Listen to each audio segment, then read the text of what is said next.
coming out on this rainy Monday. Stormy Monday. Yeah.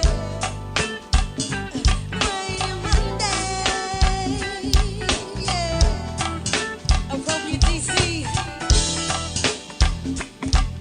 This right here.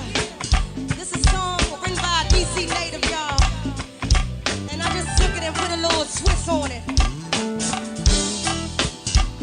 You don't know it now, but I hope you enjoy it.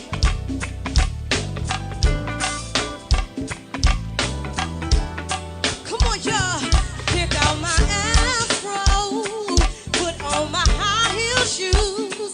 Put on your fancy clothes. You're headed to the go-go.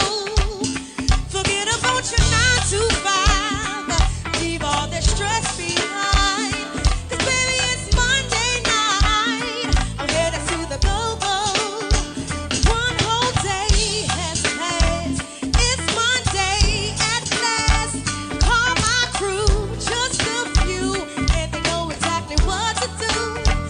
Sister, the night is young. I'ma party till I see the sun. Dance all night, mesmerized by the music. Pick out my afro, put on my high heel shoes, put on my fancy clothes.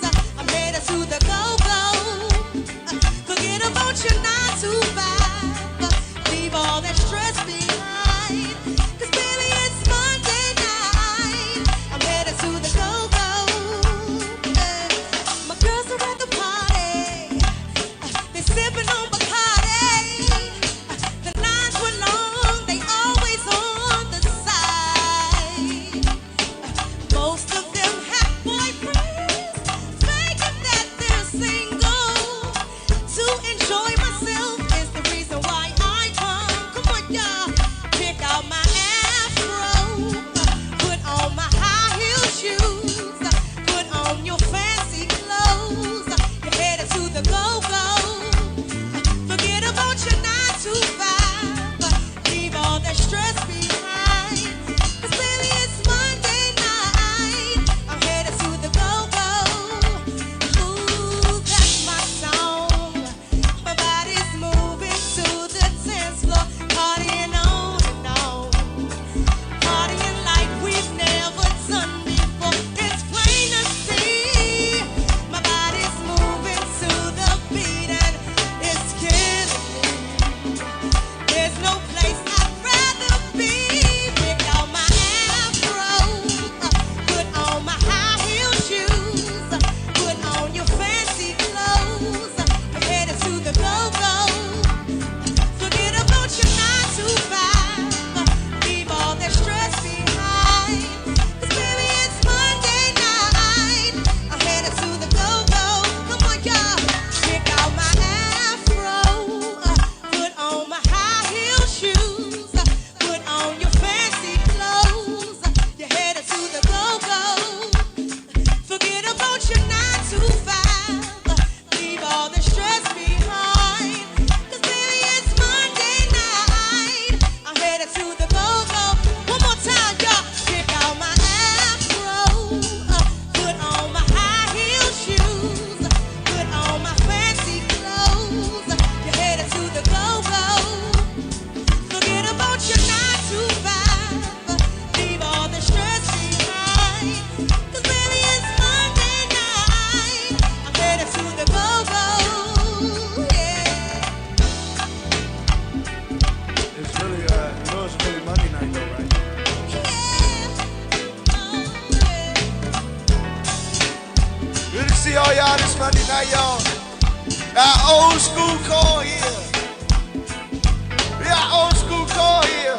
We gonna see if Cole can do what? 2-step to the beat.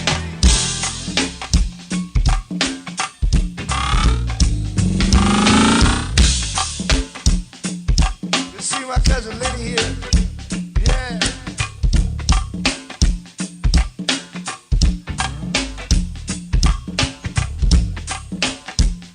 Oh, Call got his 2-step together, Jeff. That's why you ain't seen him in a long time. He been at home practicing in the curl.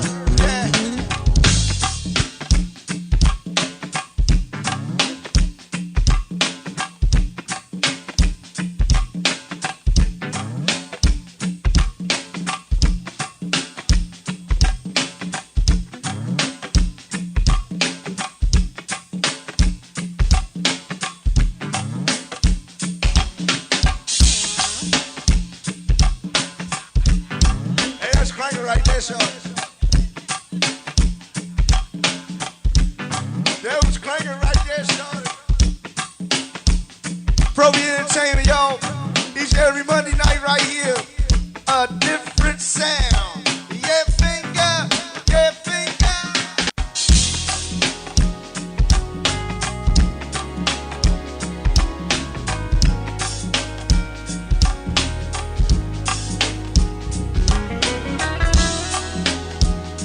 Each and every Thursday night, Vibers at the Tacoma Station, y'all. June 5th, dinner and white party at the Heritage on Connecticut Avenue. Hey fellas, no skinny jeans. Absolutely no skinny jeans will be allowed. I think some of them ramblers be wearing them skinny jeans.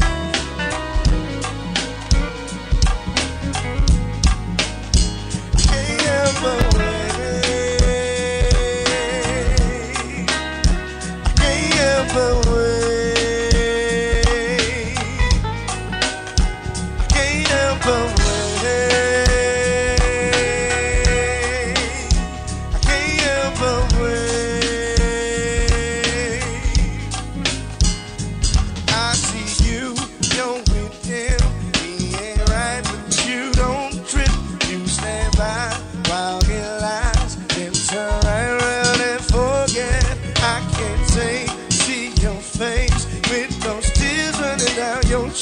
but what can I do? Gotta stay true. Deep inside, I'm still a G. And I don't wanna come between you and your man. No, even though I know I treat you better than he can. Girl, I can't ever wait till you get back with him and it don't change. Girl, you see that with me it ain't the same. Till you see you for what you really are. Baby girl, you are a star. And I can't ever wait. It ain't fresh to just let him call the shots. You're a queen, you should be getting all that someone's got. You should be rocking the latest in purses, bracelets, and watches. You're worth much more than an occasion. Love you, I'm thinking of you, and I don't wanna come between you and your man. No, even though I know I treat you better than he can. Well, I can't ever wait till you get back with him and it don't change. Till you see that with me it ain't the same. Till you you really are. Baby girl, you are a star. And I can't avoid. Get it together. You can do better. Sin is believing. And I see what you need, so I'm gonna play my position. Help you find what you've been missing. I'm gonna love. And I can't ever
Till you see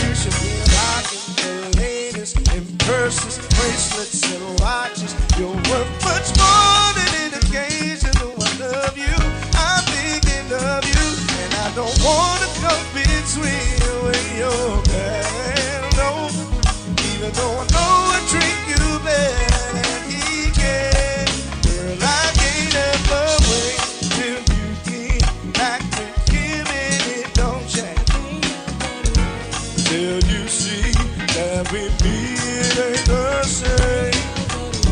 Tell you, see you for what you really are. Baby girl, you are the star. And I can't help away. Get it together. You can do better. Sin is believing. And I see what you need, so I'm gonna play my position, help you find what you've been missing. I'm calling love. Well, everybody, wait a minute.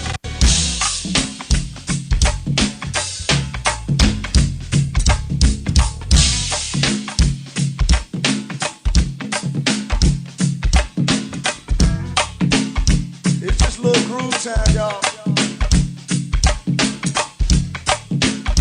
Good to see LC here too, y'all. Good to see LC.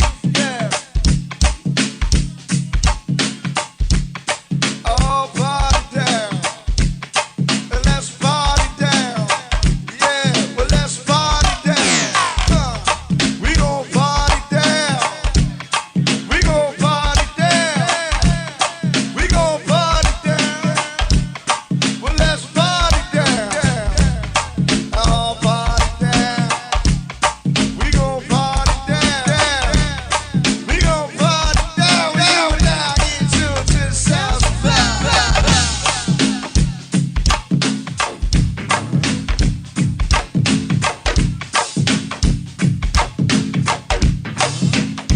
That's y'all trying to get horse. They gotta click on it at some point, huh? I'm gonna start going. I'm about to flush it up in me. I'm about to, yeah.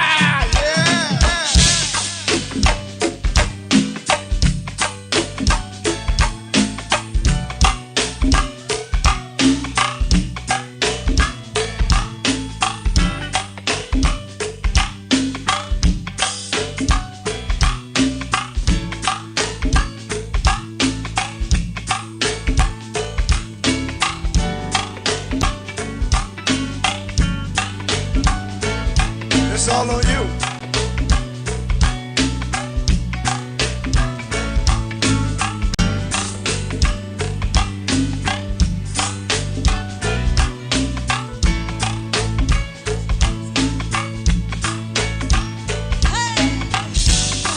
Ooh, ooh,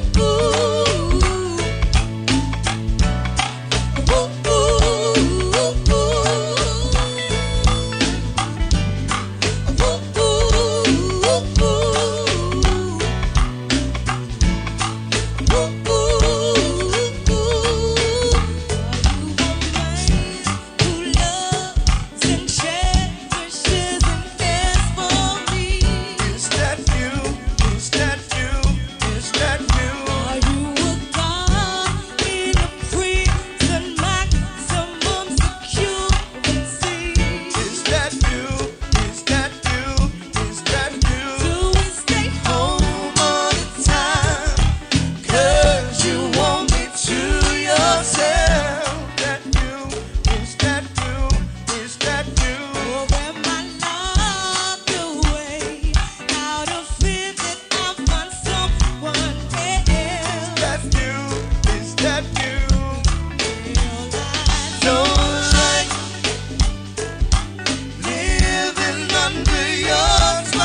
appropriate mic, it's okay that I just warm up a little bit. All good, Pierre?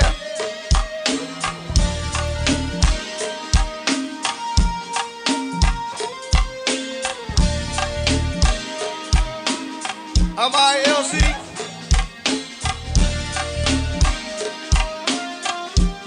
This sounds about right here, y'all. Each and every Thursday night at Tacoma Station, that's where we be. And no, we ain't gonna play that much more, cause I just like to tease you. I just wanna tease them.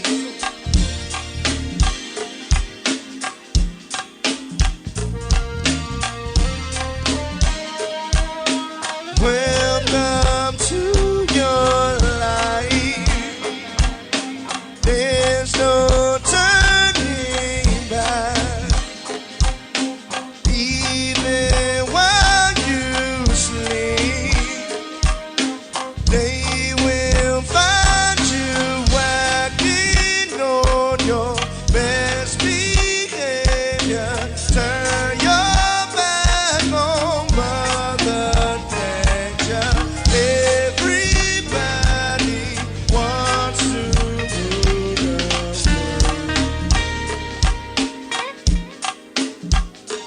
rule the world.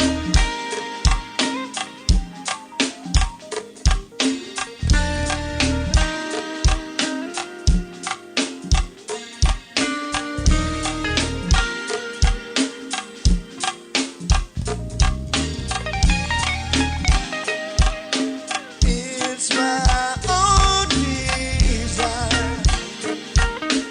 It's my only choice. Help me to decide.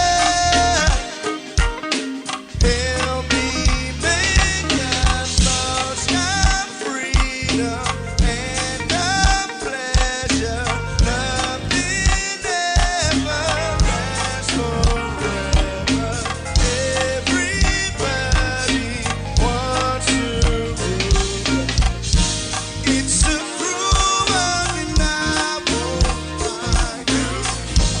Holding hands while the walls are tumbling down. When they do, I'll be right behind you. So glad we almost met.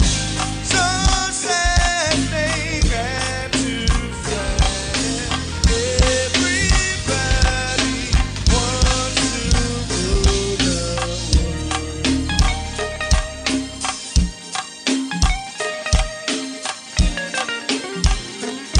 June 5th, Denim and White Party at the Heritage, y'all. Good to see Big Wade here, BBMC. To the bridge, y'all. Yeah. I can't take this indecision. Carried away my like I measure. Everybody wants to rule the world. Miss Raymond like this one right here, y'all.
some women, they're And right. they don't trust you. It don't happen as much with the G-spot. I did look at the package before to make sure that I was like, okay, I can do that. I can do that. Yes, you know, probably ain't no race in the world been through what Black African Americans have been through. But also that came along with the program, came along with this and the fear. The least amount of cost. Yeah, the least amount of cost. You let take that. I'm gonna ask you a question. Can the president make a law his own? The ones that Capitol, that was a front to anybody that's in here that ever said, I'm American. For years, hundreds of years, white people always felt that it's not theirs and they can take it.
The way our parents and our great grandfathers and they so forth, and they grew up, they all were behind the 8 ball.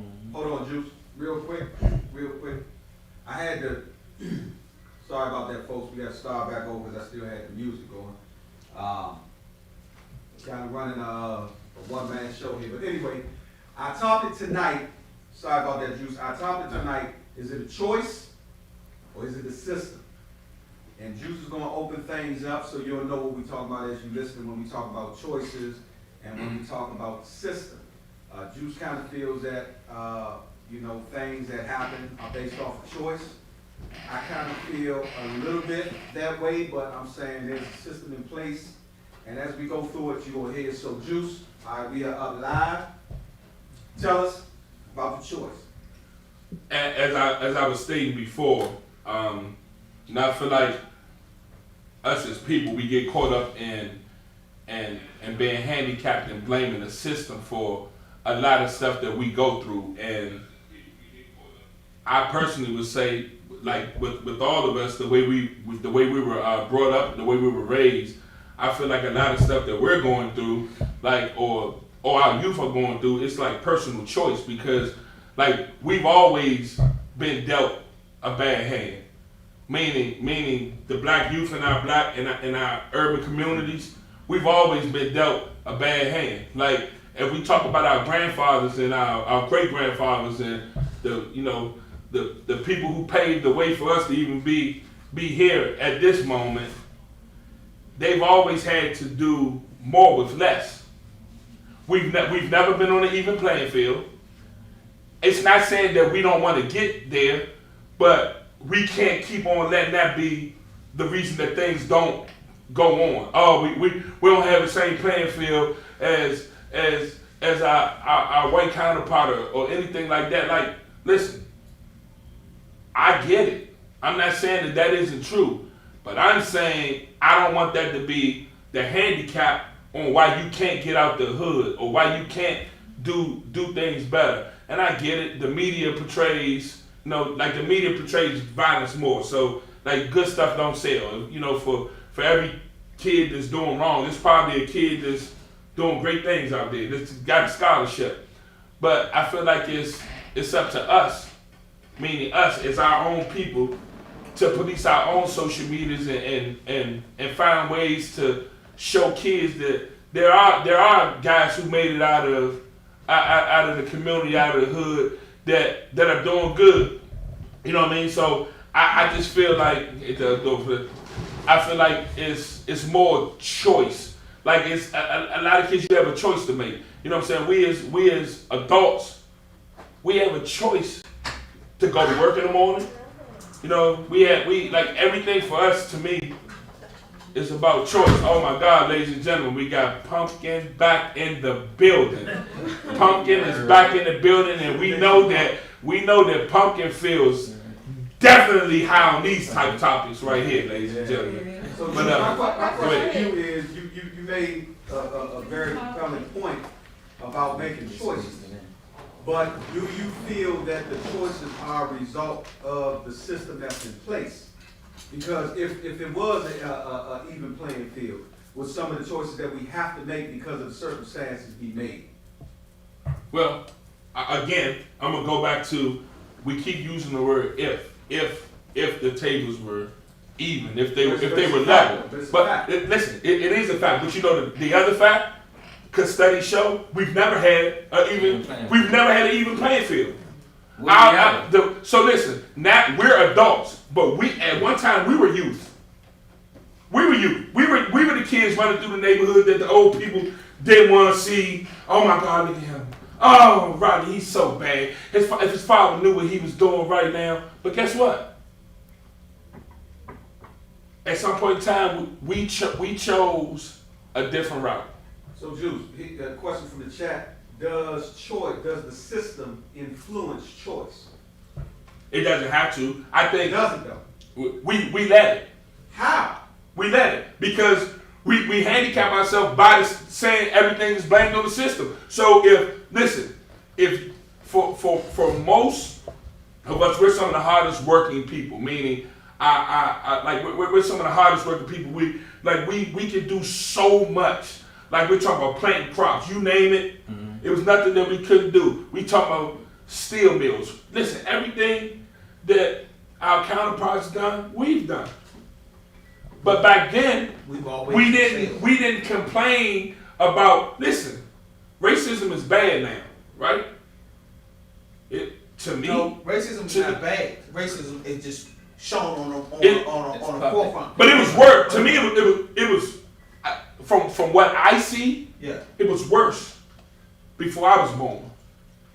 In the '60s, just to walk down the street and get your ass beat. Juice, we got another question in the chat. Is poverty a system?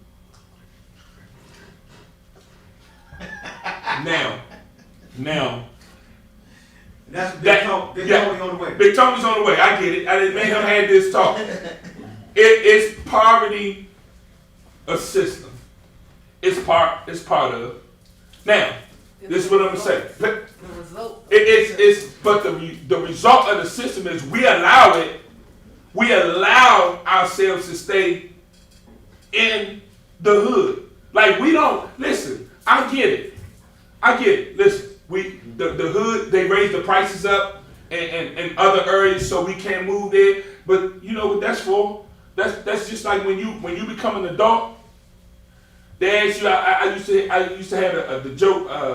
Was it Robert Harris said, if you get rich, are you gonna change? He said, you goddamn right I'm gonna change. I'm gonna do the right thing. And as you grow up, who wants to I can just say, like, one of the things that motivated me and my son's mother was to move out of the hood. Because we fought not to become a statistic in our environment, in our neighborhood. We fought not to become a statistic. It's not hard. What they say, one out of every, how many males? go 4 or 5 males. What is it? 2 or 3 out of every 5 males end up in the judicial system in the jails. Well, I mean, shit. Maybe I was one of the 2. That's not saying that I never done anything wrong, but I'm just saying, like, at some point in time, I had to make a choice. I seen my son's mother. I had a child. Like, at the end of the day, guess what? You got a choice to make. Are you gonna stay here and do everything else? Juice, let me ask you this, Juice, because everything you're saying, like, I get the choice part. You can make a choice. But so for a person like me, when I say system, I'm saying there are things in place. You don't have to be a part of it. You don't have a choice. You don't have a choice with that. If you grow up in the hood, you don't have a choice. And what grocery stores you go to, what's in the why hood. are we only Hold on. You don't have a choice with your school system. What they teach. The government's going to tell them what to teach. You don't have that choice. You don't get the same choices that white people do. Okay, These so are facts. hold on, stop. Where's the lie? Hold on. No, it's no lie. It's no lie. But we keep talking about being woke. We talk about having an understanding. You're right. You're saying the government's going to tell us what they're going to teach our kids. But you know something, and this comes back to us making a choice. It comes back to this is all us individuals in, and I use Pumpkin as a primary example. As a mother, she makes a choice to educate her children beyond What the school system does. Right. So therefore, there is a heightened awareness or a heightened sense of what's going on to them above and beyond the next. And us as parents, we had a discussion earlier. Some people just don't care. Well, if you just don't care about sitting there trying to progress or move forward, and knowing that it's a system in place to hold you back, and you choose to stay in it, then you can't use that as a crutch because you're making the choice to stay in that system. First of all, we're not talking about using it as a crutch. We're just talking about understanding what's in place, understanding what you're going on. You coach football. So, what's the purpose of watching game film? What's the purpose of breaking down their defense? So you know your opponent. So you know your opponent. Right. I'm simply saying the system is our opponent.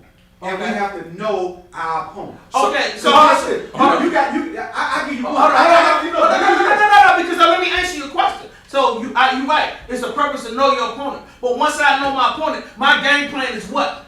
To elevate above and win and beat my opponent. I'm not going to stay in that same state where I was with the opponent. I'm not going to sit there and let my opponent. If I know I have a good understanding of my opponent is to defeat my opponent. Not to sit there and stay right there in the same place. So Tony asked, he said, what does the uneducated parent do? They have to educate themselves. Listen, we're one of the only races that does not educate our own kids. Yes. You know what most people do? And listen, we've all been guilty of it. Guess what we do? Send them off to school. What kind of grades you get? What you learn from school? What you get? What kind of grades you get? When your report card comes, listen, we all been guilty of it. I'm saying, and we paying for it. I'm saying that we've been guilty. Listen, we've all been guilty of it. But what I'm saying is, there's a time now that we have to wake up and understand that we can do so much more to educate our kids. Like nobody has taught us, you know what I'm saying, small things about credit. I didn't know shit about credit when I was coming up. You know, I knew about cash. Credit better than cash in this world. School ain't gonna teach you that though. Listen, I just said it. I understand that there are certain schools that teach it, but as we become more knowledgeable of what's going on in the world, I think it now becomes our job to teach it. Like it becomes our job to teach. Even if you miss teaching it to your own kids, try to find a way to teach it to the next kids. Rodney always says, each one teach one, what? Reach one. Listen, that don't only go for your own kids. That go for anybody who's willing to listen. Let's go for anybody who's willing to listen. And here's the thing. I don't think we're disagreeing because us as people that are not using that as a crutch. I mean, we got a powerful group in here that we not letting that be our crutch. We just understand that when you get on that football field, it's some kids that don't have this understanding. So recognizing that there's a system to keep them from going to their next level or to reach their highest heights, understanding that so you can maneuver around it. Just like when you are breaking down film, you find the weaknesses in the defense and all of that stuff. You're just saying, hey, listen, I know why you kind of the way you are. Number one, we can look at something as simple as you obese. Why? Because where you live at, there's nothing healthy around where you live at. Number two, you're not getting a proper education because the state is only giving you a certain amount of, giving the teacher a certain amount of latitude of what they can teach. Standardized tests are culturally and racially biased. Facts. You will not take the test. Your ass ain't getting up out of that school. That's just facts. So I'm just saying, you just got, again, you got to know the enemy that you fight. I'm not saying use it as a crutch, but there's nothing wrong with being aware of the enemy. Do you feel the system can be broken? If you don't have in my opinion, if you don't have the economic structure and power, no. And the reason I say that is because we see what happened when they conform, and we just use something as simple as the bus boycott. 381 days. Broke. Once that money start flowing, that bus train, hey, listen, yeah, we got to get these niggas back on that bus. Because they hurt us. I mean, how you gonna hurt? How else you gonna hurt? They already educated. They educate their kids. They teach their kids, like you said, about credit, about real estate, about all of that. And so then I feel like they're educating their youth and their kids and their families. I feel like at some point in time we need to do the same. Like I think we do enough to just teach, like just enough. Go ahead. Like go ahead. So one, I feel like we're comfortable. We're too comfortable. Very. Two, it's more psychological to whereas the majority I feel like do not understand. Three, I ain't never been to college. I don't know everything that I teach my children. Sometimes I gotta learn it before I teach my children. You feel what I'm saying? And there's no shame in that. It's hard trying to homeschool, but because they're my priority. And I had to get to that place too, right? So when I say I had to get to that place too, I was getting burnt out in the hair salon, working real hard, and I'm coming home to them and I'm tired. And I got an attitude because I let work drain me, right? So I had to go through that to recognize that so I can reverse that because I'd rather, be able to provide for them at the most that I can than to think trying to, work and be a slave behind a check. You feel what I'm saying? So with that being said, all the mothers that I know, their reasons for why they can't, or why they can't homeschool, I can't do my child. I ain't got the patience for it. You know what I'm saying? I don't got the patience either, but they're worth me faking it to make it. You feel what I'm saying? So whatever I gotta do, but I had to get to that point, and a lot of us don't know that we had to pull in tools. We're not even positive by nature. Every time, even when you hear about somebody being pregnant, you be like, oh, damn, what you gonna do? Like, why does it have to be a bad thing to bring a child into the world? It's because of the fears that have been installed in us in raising our children. So we're sometimes scared to even be parents, and also and within timing, we learn. You know better, you do better. We learn from our parents' mistakes, and sometimes we take the strengths, okay, like say spankings for some people. Discipline. We don't discipline our children or some people don't discipline their children because of how they grew up disciplined. I ain't gonna do that because my mother did it to me and I didn't like it. But that's emotions, It's not facts. It doesn't negate the discipline that your parent tried to install in you. So with all of that being said, I just feel like we're just scared. We're scared. We're comfortable. We're not walking with faith. Even though we can boycott, don't give no money. But where's the initiative to have our own? We're getting to those points, but we feel like we have to be a part of this system. You know what I'm saying? And not only the system and the structure, but even where's our system? We don't have our own system, and we know these things. So when we keep saying these things, so that's where insanity plays. You feel what I'm saying? Because we know better. Same when I'm riding down here in that little fish market. You know, everybody all protesting for whatever reason. I don't know. You know, they was protesting against them. The parking lot filling up. It's time go. It's filling right back up. You feel what I'm saying? So it's just like, you know, we're so quick to be forgiving and loving, but that's our nature. But maybe that's how we got into this position, because we didn't come from not having. You know, we had golden ages before we get to this point of oppression. And we just love our oppressor because it's easier that way. It's easier to just go along with the grain than to really go through the struggle of not knowing, fighting, fighting to the death. You feel what I'm saying? Which our ancestors did. That's why we did. Scared to apply knowledge. Let me ask you this, Poppy Juice and everybody. You know, we talk about making a choice. How come we ain't making no choice to go down to the school board to challenge them on the curriculum that they're giving our kids? Why y'all not teaching our kids about banking? Why y'all not teaching our kids about real estate? Y'all put out, I forget who it was that put in the thread about the guy that did Rich Dad Poor Dad. But he said, man, he should have been said, man, you know, I'm not even gonna use half of this stuff. I'm not gonna use half of this stuff. That was a great analogy. He said that it's a difference in a worker and an entrepreneur. An entrepreneur will do whatever he do for free. When you love something, you'll do it for free. And those are the people that continue to make, multitudes of financial gains. You know, when it's something you love and you just have a knack for it. Like I watched Pumpkin do hair. The shit just normal. So she can hold the whole conversation, get a curl right. You know what I mean? No, not trying. I'm not being funny. You know, because it's her.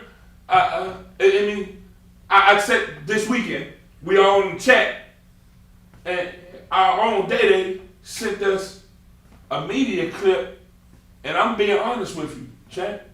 I'm just being honest with you. You can say what you want to say. It's probably fucked up. I felt this way.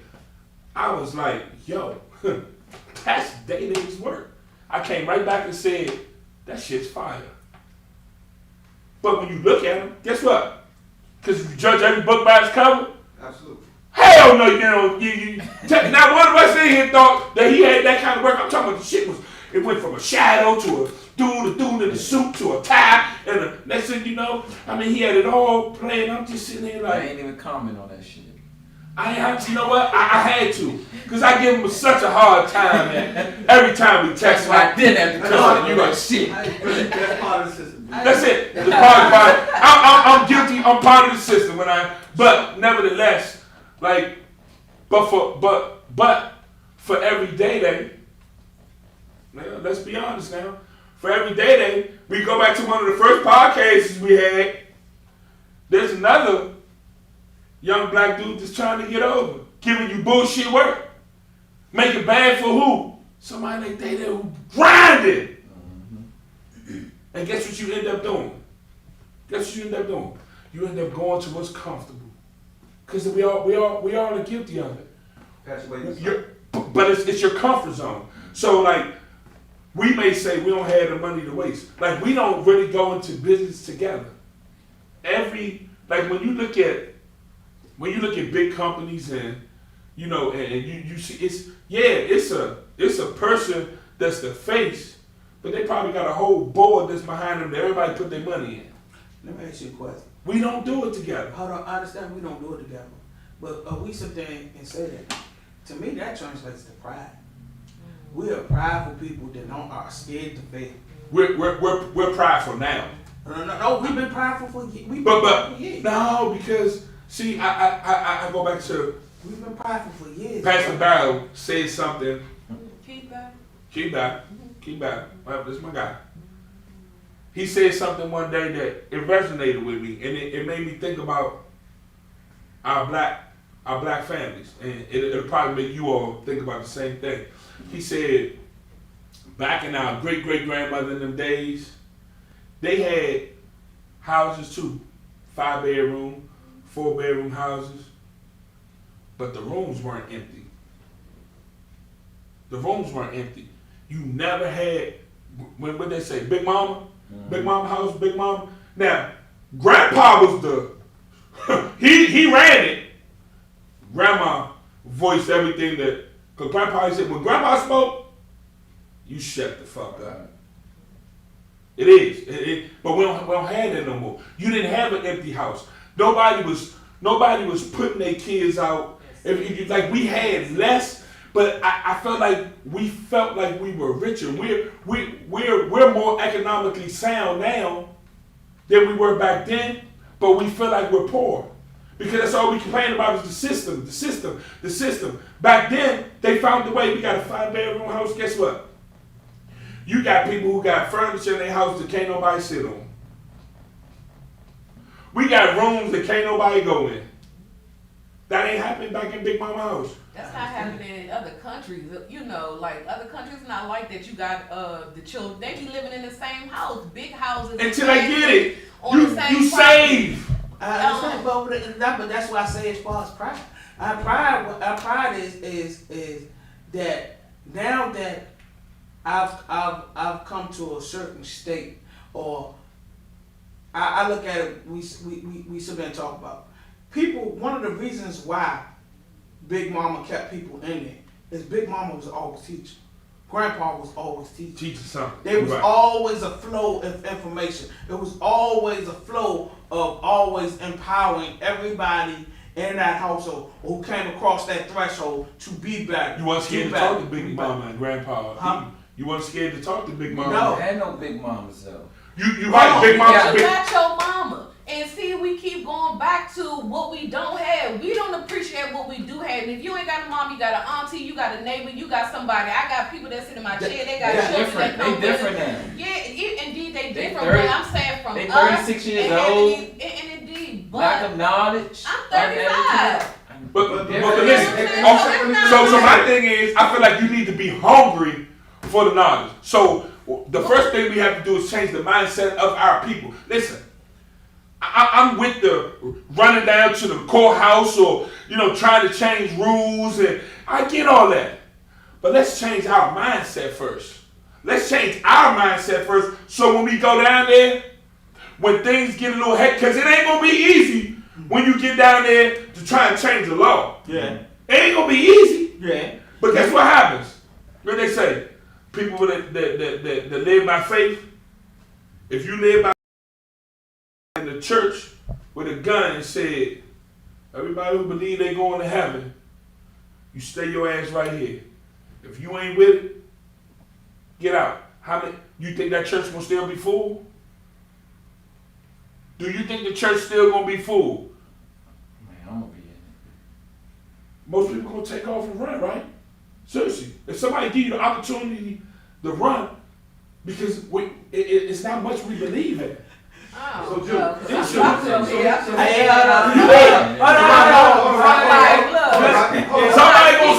Hold up, y'all. Here's my thing. We're all in agreement. But here's when you quote unquote reach one, each one teach one, and all of that stuff. You have to let them know. Let me just give you the simple definition: system. Set of things working together as part of a mechanism or interconnecting network. You got a set of principles or procedures according to which something is done, an organized framework or method. There are things literally in place, even for woke niggas. Even for woke niggas. Like we woke. If we go get a job, do you know, I just looked up the numbers. Do you know that on a job, if you got a black sounding name, you 50% less of getting a phone call back for an interview because you got a black sounding name that you qualify for versus your white counterpart? And we talking about woke niggas. You right. Niggas that's woke. I know. Is that a choice? That's from my or is that name part of what the it is. system? Is that choice or is that part of the system?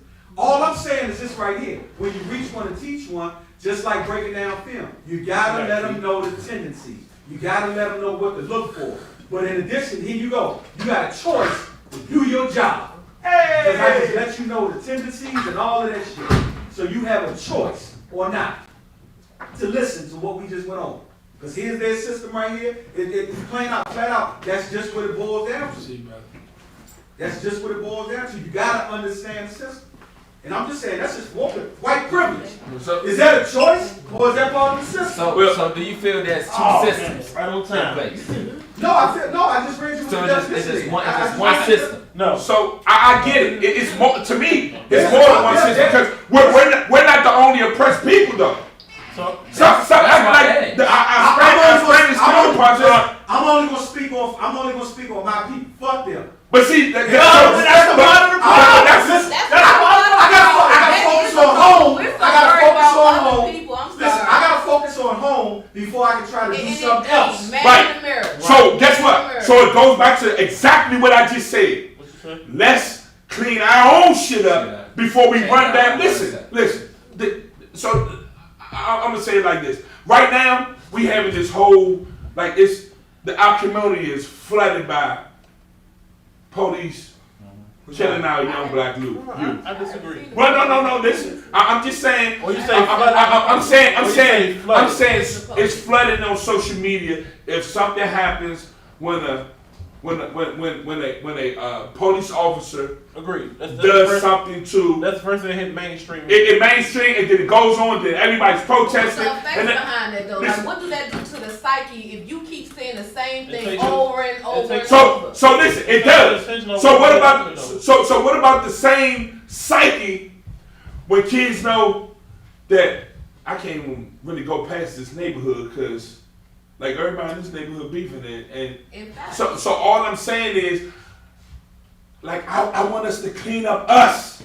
When we say reach out youth. Hold on, so let me ask you a question. Hold on, quick. Hey, so in cleaning up us, do we have to put other people down? Hold on, stop right there. Pause. Before we can clean up anything, and I think Danny alluded to this, you must first know what you're up against, right? The main problem is we are so blinded and uneducated that we don't even know what systems we're fighting.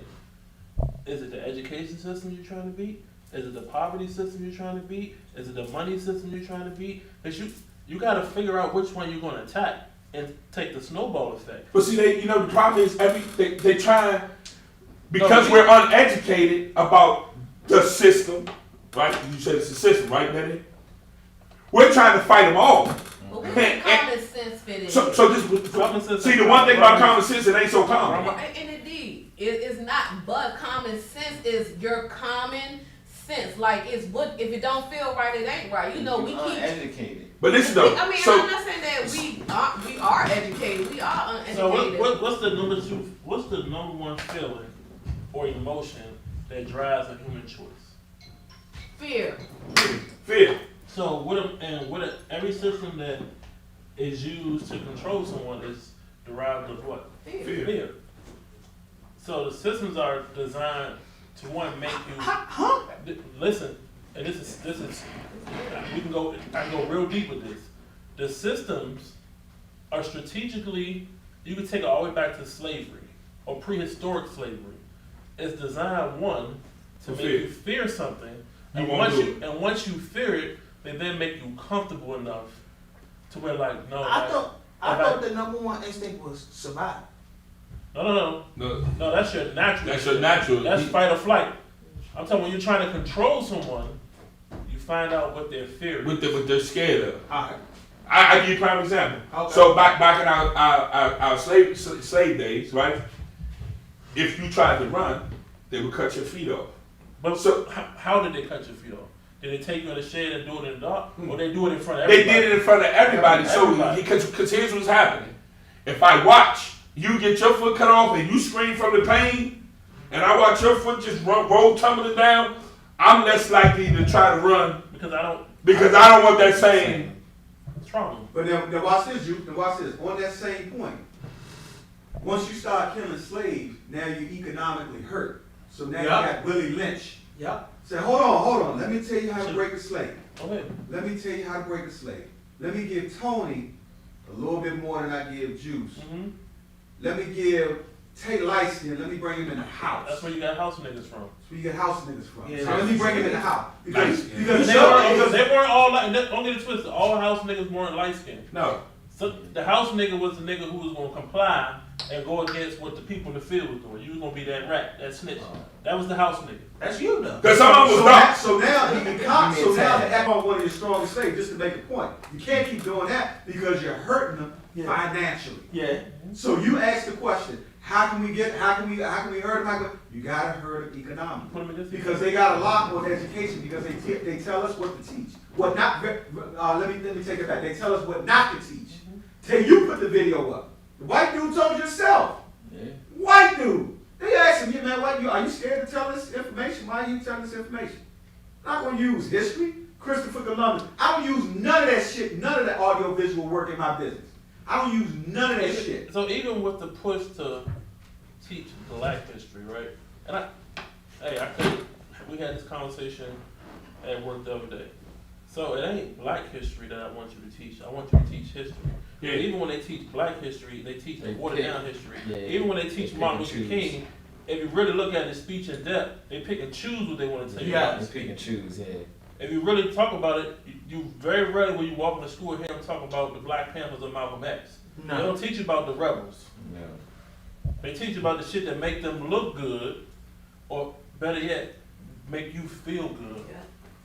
That's all it's about. Make you feel. That's my thing. Make you non-offensive. That's my it. That's my it. It's make you it's feel a like, feeling. If I can make you smile. We got a chance. We got hope. No, fuck a chance. Malcolm X said you take it. You know what Black Wall Street was? Those were individuals that came together. They said, "Yo, we gonna support each other. Like we gonna support each other. We don't. I don't know if we have that. I feel like we do, but it's in clusters. But we're scattered out. It's clusters. Too much. So it goes back to what my friend Dede has been preaching since I met him. Is the whole Willie Lynch theory of I can't let you have more than I got. So it's 7 of us in this room, right? If all 7 of us were to go into business, statistics tell me 1 out of the 7 is going to see the money that's coming in, ain't going to get jealous. Mm-hmm. Nah, man, you got to give me more. Why the fuck you get 5%? I'm only giving 4%. Well, why Juice get 15%? Well, you don't know that Juice put 50% up front, but you want 15% when Juice only taking 2%, but he put in 50%. And really believe that they're right. And really gonna believe that. Yeah. And that be wild. Believe it's supposed to be an even playing field. When we fuck the system, we fuck our own systems up. Or we all say, hey, look, man, everybody give me 2 stacks. We're gonna put 2 stacks in. We're gonna go invest in this building, and we're gonna sit on it for 10 years. We know Baltimore being gentrified. We're gonna buy these 2 houses. We ain't gonna touch it. That's the deal. That's the plan. We'll come back in 10 years and revisit. Tay gonna get a call on the side. Hey man, I know you and your man just brought this house. Hey, you can get in the sale. We got 400,000 right now. Get in there. the sale. Tell them we selling it for 3, but I slide you 150 on the side. It's gonna be that one who gonna take the deal. The system. That system is in play. I'm saying and this is why I say even for system influences choice. Even for woke people, the system still affects woke people. Yeah. I hate using it, but I was looking at Snowfall, and I'm like, dude came across crap, putting his mans in them on, taking care of everybody, seeing all of the risk, trying to keep everybody out of the risk, by no matter what it takes. But everybody like jealous. Everybody, man, you ain't built for this, man. Why are you making the decisions? It's like, hold on, we all eating. What's your problem? Because we all can't eat. We all are eating. We're not in an all but eating. But I'm just saying it comes down to that Willie Lynch process is still active in 2021. So let me ask you a question. Then why continue to be a part of that system? Like we have a choice to do better.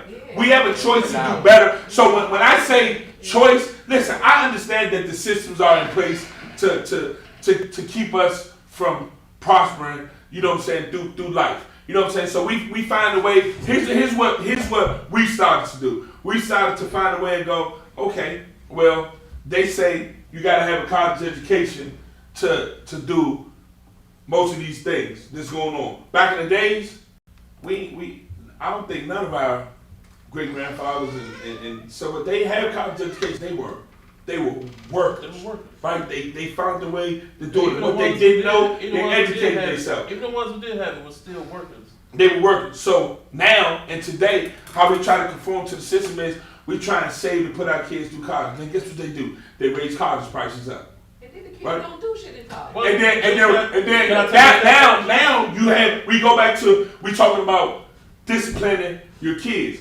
Like we say that you said it like most parents say I don't want to discipline my kid the way I was disciplined. But I mean, no disrespect, we have one of the most fucked up societies. Like this time and era is worse than any others with just things that we're doing against each other. And I'm not saying that it didn't happen back then, but I'm saying it's at a higher pace and it's at a more rapid pace now than it is back then. Let me tell you how the system has evolved, right, with time.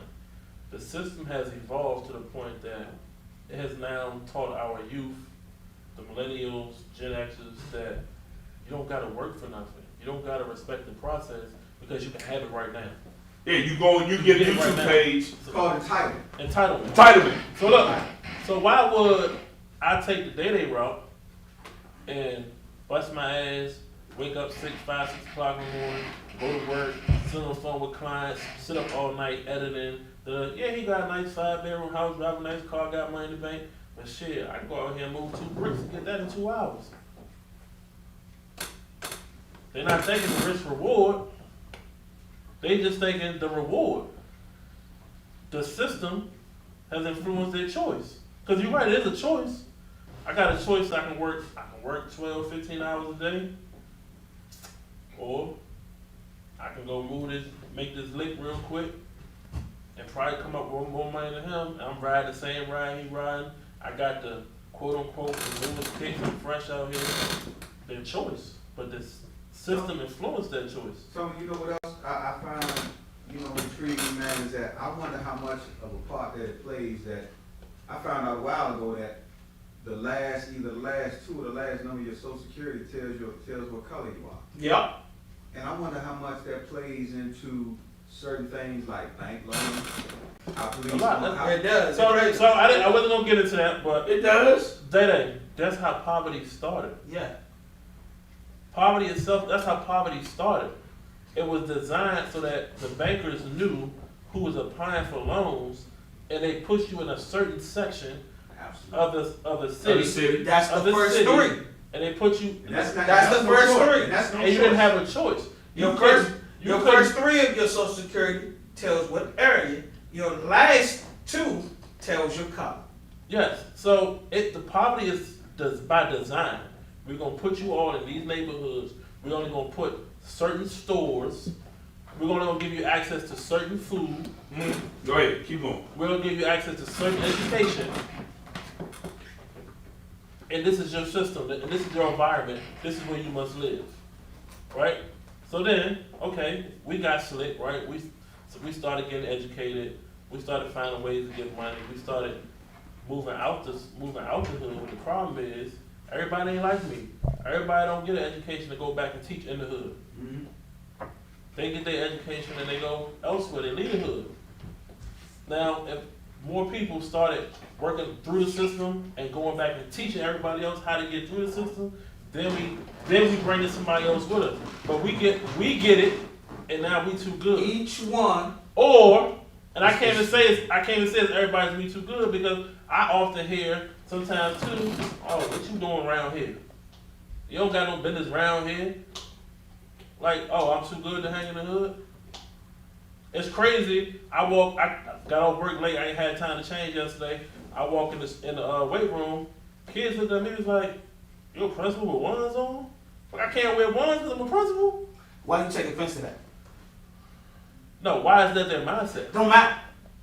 It does matter. No. The reason why I say it doesn't matter is it doesn't matter. I've already got you engaged. That engagement leads to conversation. That conversation leads to That conversation leads me to the point where I'm trying to change your mind. I do not care what somebody negatively thinks about me. I'm going to change it. Right, I agree. It was a gateway to conversation. It's just the simple fact that somebody put in their mind, because you have a certain status, you have to. And because I'm a fighter, it was built in my DNA. When you put that challenge in front of me, saying that they sit there and reprogram these I'm going to fight to reprogram. 100%. That's what's in my DNA. 100%. But I mean, we are the 1%. And so my thing is now, what am I doing? Because I'm having that conversation, I am now trying to make that 1% 2%, and that 2% 3%, and that 3% 4%. I am not going to constantly. I understand it is a system in place, but I am not going to constantly allow that system to hold me from pushing. Because at the end of the day, what matters to me is my legacy, and my legacy is I took everyone that was in my spider web where I could reach, and I empowered them. I taught them to be better. So when I'm dead, at least it keeps moving forward. 100%.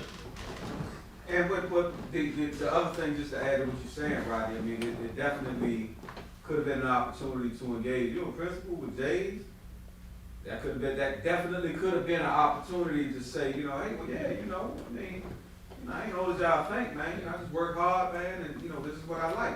You know what I'm saying? Not all principals are wearing suits and shoes and all this Well, stuff. see, I take it from a different mindset. The reason I tell my kids all the time, on Fridays, that's what? I'm gonna wear the jeans that you wear. I'm gonna wear the skinny jeans that daddy don't like you put on. Guess what? Got him. But it teaches them that, like, I can come in here and I can put on a suit and nice shoes. It's not me calming down. It's my passion for it. Understand the difference between passion and being Okay, who you angry. talking to? That's Chris. Hey, Crystal, how you doing, baby? So, Daddy, I use it as an opportunity to teach them that you can be both. Right. But see that it goes back to something I said before, that our youth, they need to see that they're successful men who actually came from the hood. Because they keep their eyes on so much of like what's going on in the hood, they don't see it. And then when they find out, I give you a prime example. We got a couple of kids coming in to a school, and you know, I understand how they're growing up, you know, but they're trying to get a chance to better themselves. So, you know, their parents made a decision. Hey, we're gonna move them on, you know, to at least try to put them in a better environment to hopefully be able to prosper a tad bit more. They get there, they get to talking, and they go, "You grew up in the city? What that mean?" "Oh, cause he my witness." "Oh yeah, OG, you like, oh, you grew up in the city when it was bad." We're not gonna let's not glorify that. We don't gotta glorify, cause just understand that when you look at me and now you see this guy who's coaching at somewhere that we probably ain't supposed to be coaching. I'm just being honest. That's right. Yeah, we still struggling to get black coaches in the NFL. I mean, but we trying to get black coaches at college. We got to change the narrative. Is that a system or a choice? It's a system. It's a system. That's a system. That's a true system. But we got to change the narrative for our kids, because to them, and I had these conversations all the time with our athletes. To them, success means making it to the league, and that ain't always success. Success is a journey. It takes only 1% of all athletes make it to the NFL. But you can still go be a CEO. You can still go be a doctor. You can still go be an entrepreneur. You can still go be a lawyer. Whatever you choose to. You can go be a fucking plumber, electrician, and still be successful. Tony, let me add this real quick, right? Let me add this real quick. Along with all of the economics that we can teach them, we even got to go deeper than that. We got to teach them about the temple, the health side, 100%. because this system is designed to perpetuate heart disease, high blood pressure, diabetes, everything that's designed to kill black folks. You can look on your corner and find out, okay, this is why this nigga dying. Carry out, liquor store. Let's be real. Let's go to Southeast. Let's go to Southeast, right? We're gonna take Ward 8. You got one Safeway. You got one Giant. You got all the Ward 8. But you got to carry out on every corner. You got American Best Wings in every little small shopping center. Hip Hop Chicken now. Hip Hop Chicken. You go in the corner store, you can get the what do they call it, Rock Creek sodas and all that. All the convenience All the stores. convenience stores. Now let's go over to Ward 1. Let's go uptown 1. Woo! You better not. They're changing on us. You got Harris They Teeter. changed their Whole You Foods. got Whole Food. Easy. I'm missing one. Wow. Huh? Wow. You got Wow. Mom Organic. Mom I mean, not Wow, but Mom They had a Organic. apartment building on top. Mom Organic. Yeah. And guess what? To take point, all you gotta do is get in the elevator Yeah. and go downstairs. Yeah. To the grocery store. Yeah. Because in the Whole apartment Foods. building, the Whole Foods. Yes. Literally, I gotta come out my apartment, hit L. L will take me into the Whole Food. Whole Food right there. If I want something quick to eat, you got Chop, all the other healthy stuff. You don't Sweet green. Sweet Greens. Hey, you don't see a McDonald's in a 20-mile radius. And watch this. No Watch this. Wendy's. And that McDonald's is going to be spotless clean, and all the healthy items will be right there in front of you. Right there in front of you. I get it. Right there in front. So then let me ask you this. So because we don't have all that, do we have to choose to eat bad? I mean, and so So when you know better, you right. do So that. let me answer that part. Just that Okay, part. Just great. that part, right? So Affordable. now we talking about Ward 8, right? Now the majority of Ward 8, I'm gonna give you the exact number. 68% of Ward 8 is living below the poverty line. Mm-hmm. Meaning they're making less than $21,000 a year. So you go in the store, I got this 89-cent romaine lettuce. 89-cent iceberg lettuce, or I got this $3.99 organic romaine lettuce. Which one are you picking up? And you got 3 kids. You Ain't listen, no sense that they- right, but I so got- listen, no, no, so watch this. I got You got one. So my argument ain't even about going in the grocery store. I'm literally saying, do you have to go to the curry out? Do you have like? If that's I'm all serious you- though. There are parents today in this fucker that don't know how to cook. Facts, real shit, real. Like- You know how to go on YouTube and. Right, but hold on. But here's my thing.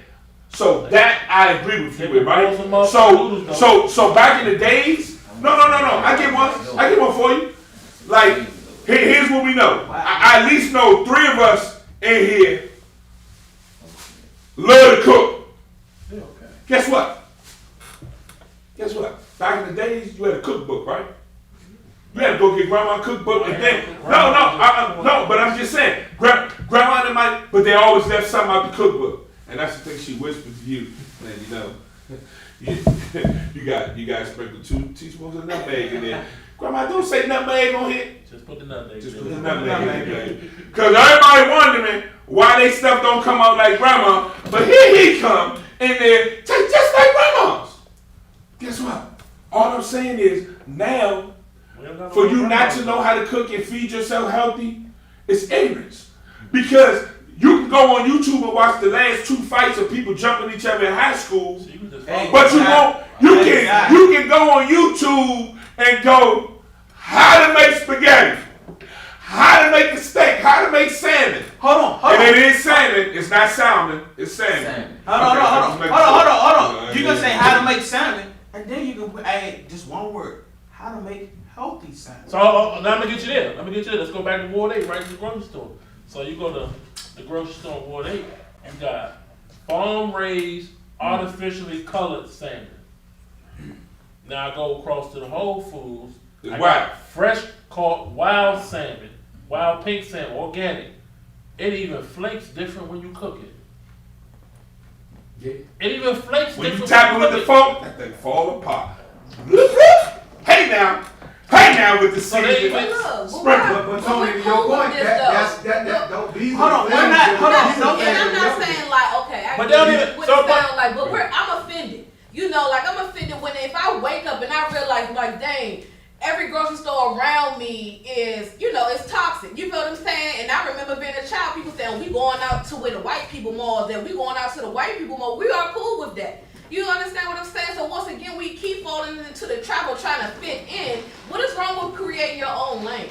No, absolutely not. You know what I'm saying? Not saying that. Absolutely and I'm not. not saying to say like like we gotta separate from other races or nothing like that. But this is where self-love comes in. You feel what I'm saying? So like if we're good with ourselves, if we have our own system, even if it's a mental system in place where we know, you know, we have the discipline, we have to make sure our children, when they wake up, they drinking water. You know what I'm saying? We are what we eat. But it's easier to go. Yeah, and that's not even just physical. That's mental.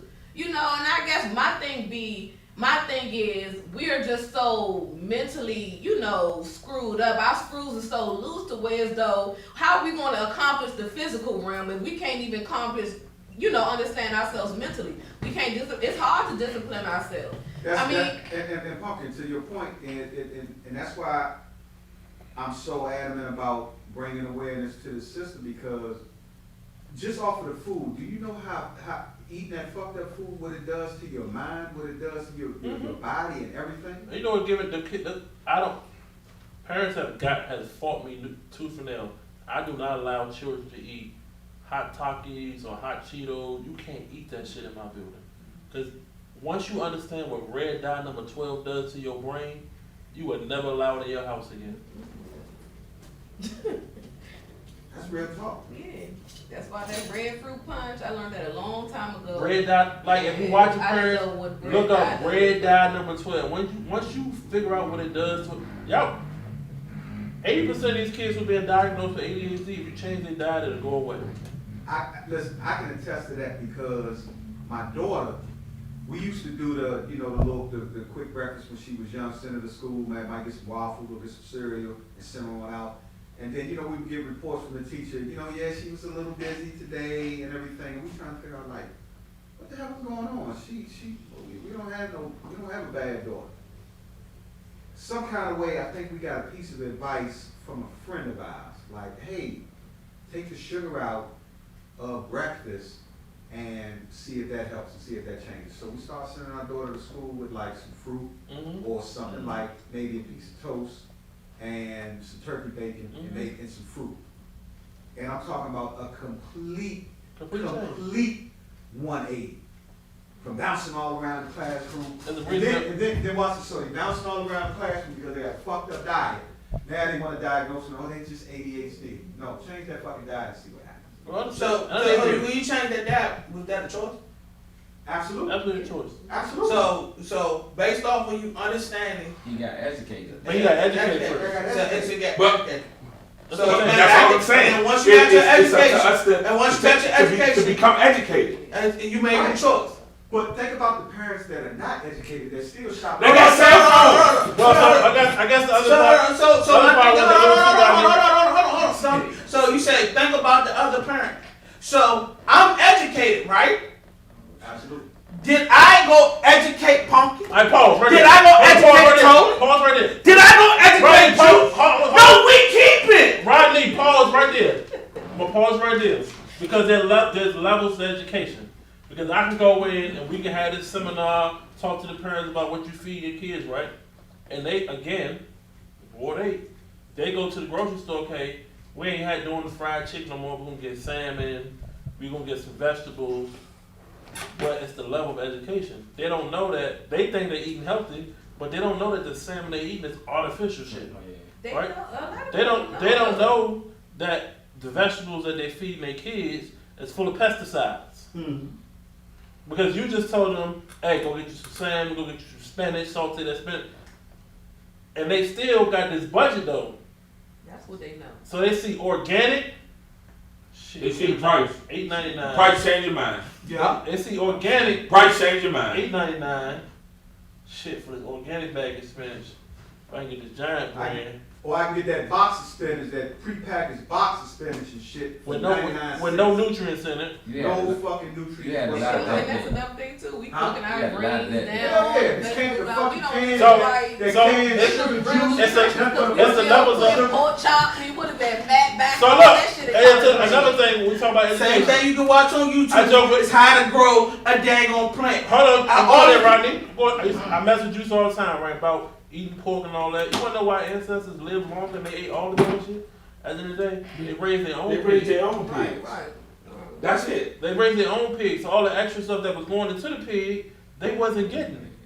I remember being a little boy, 5, 6 year old. My mother, every summer when school out, she used to pack my motherfucking bag. I hated it. Yeah. Ship my ass to Virginia. But guess what I learned how to do? I learned how to grow crops. Yeah. I learned how to smack a motherfucking pig across the head and gut it down the middle. I can tell you all the parts of a pig. But those are the things that kids don't learn anymore. They don't even dissect frogs in school no more. No more. Crazy. Remember dissect the frog? You gotta take that razor blade and hit it and it spread apart. You like. Now here's my all question. this So here's my systematic. question, Tony, for Rodney.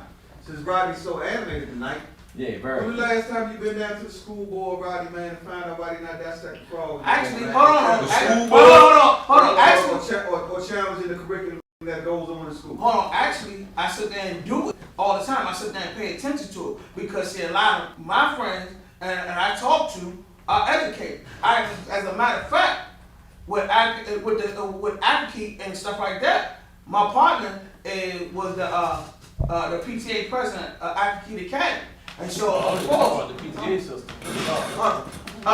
because of that, we sit there and had conversation. He educates, and this goes back to what I said. You have other people when they obtain information. The people I keep around me are good for me because when they educate me. When I educate them. So therefore, we're always growing together. So I've been down to the school board. When the school board wasn't open, I was on those Zoom calls. I know my alma mater is Suitland High School. I know what's being done, what's being put in Suitland High School, what's being built. My kids went to with Freddie. I know if Freddie's closing or not because even though my kids are out of school, it's still important to me. See, the thing about it is, this is why, to me, when we sit there and say fuck everybody else, no, I can't say fuck everybody else.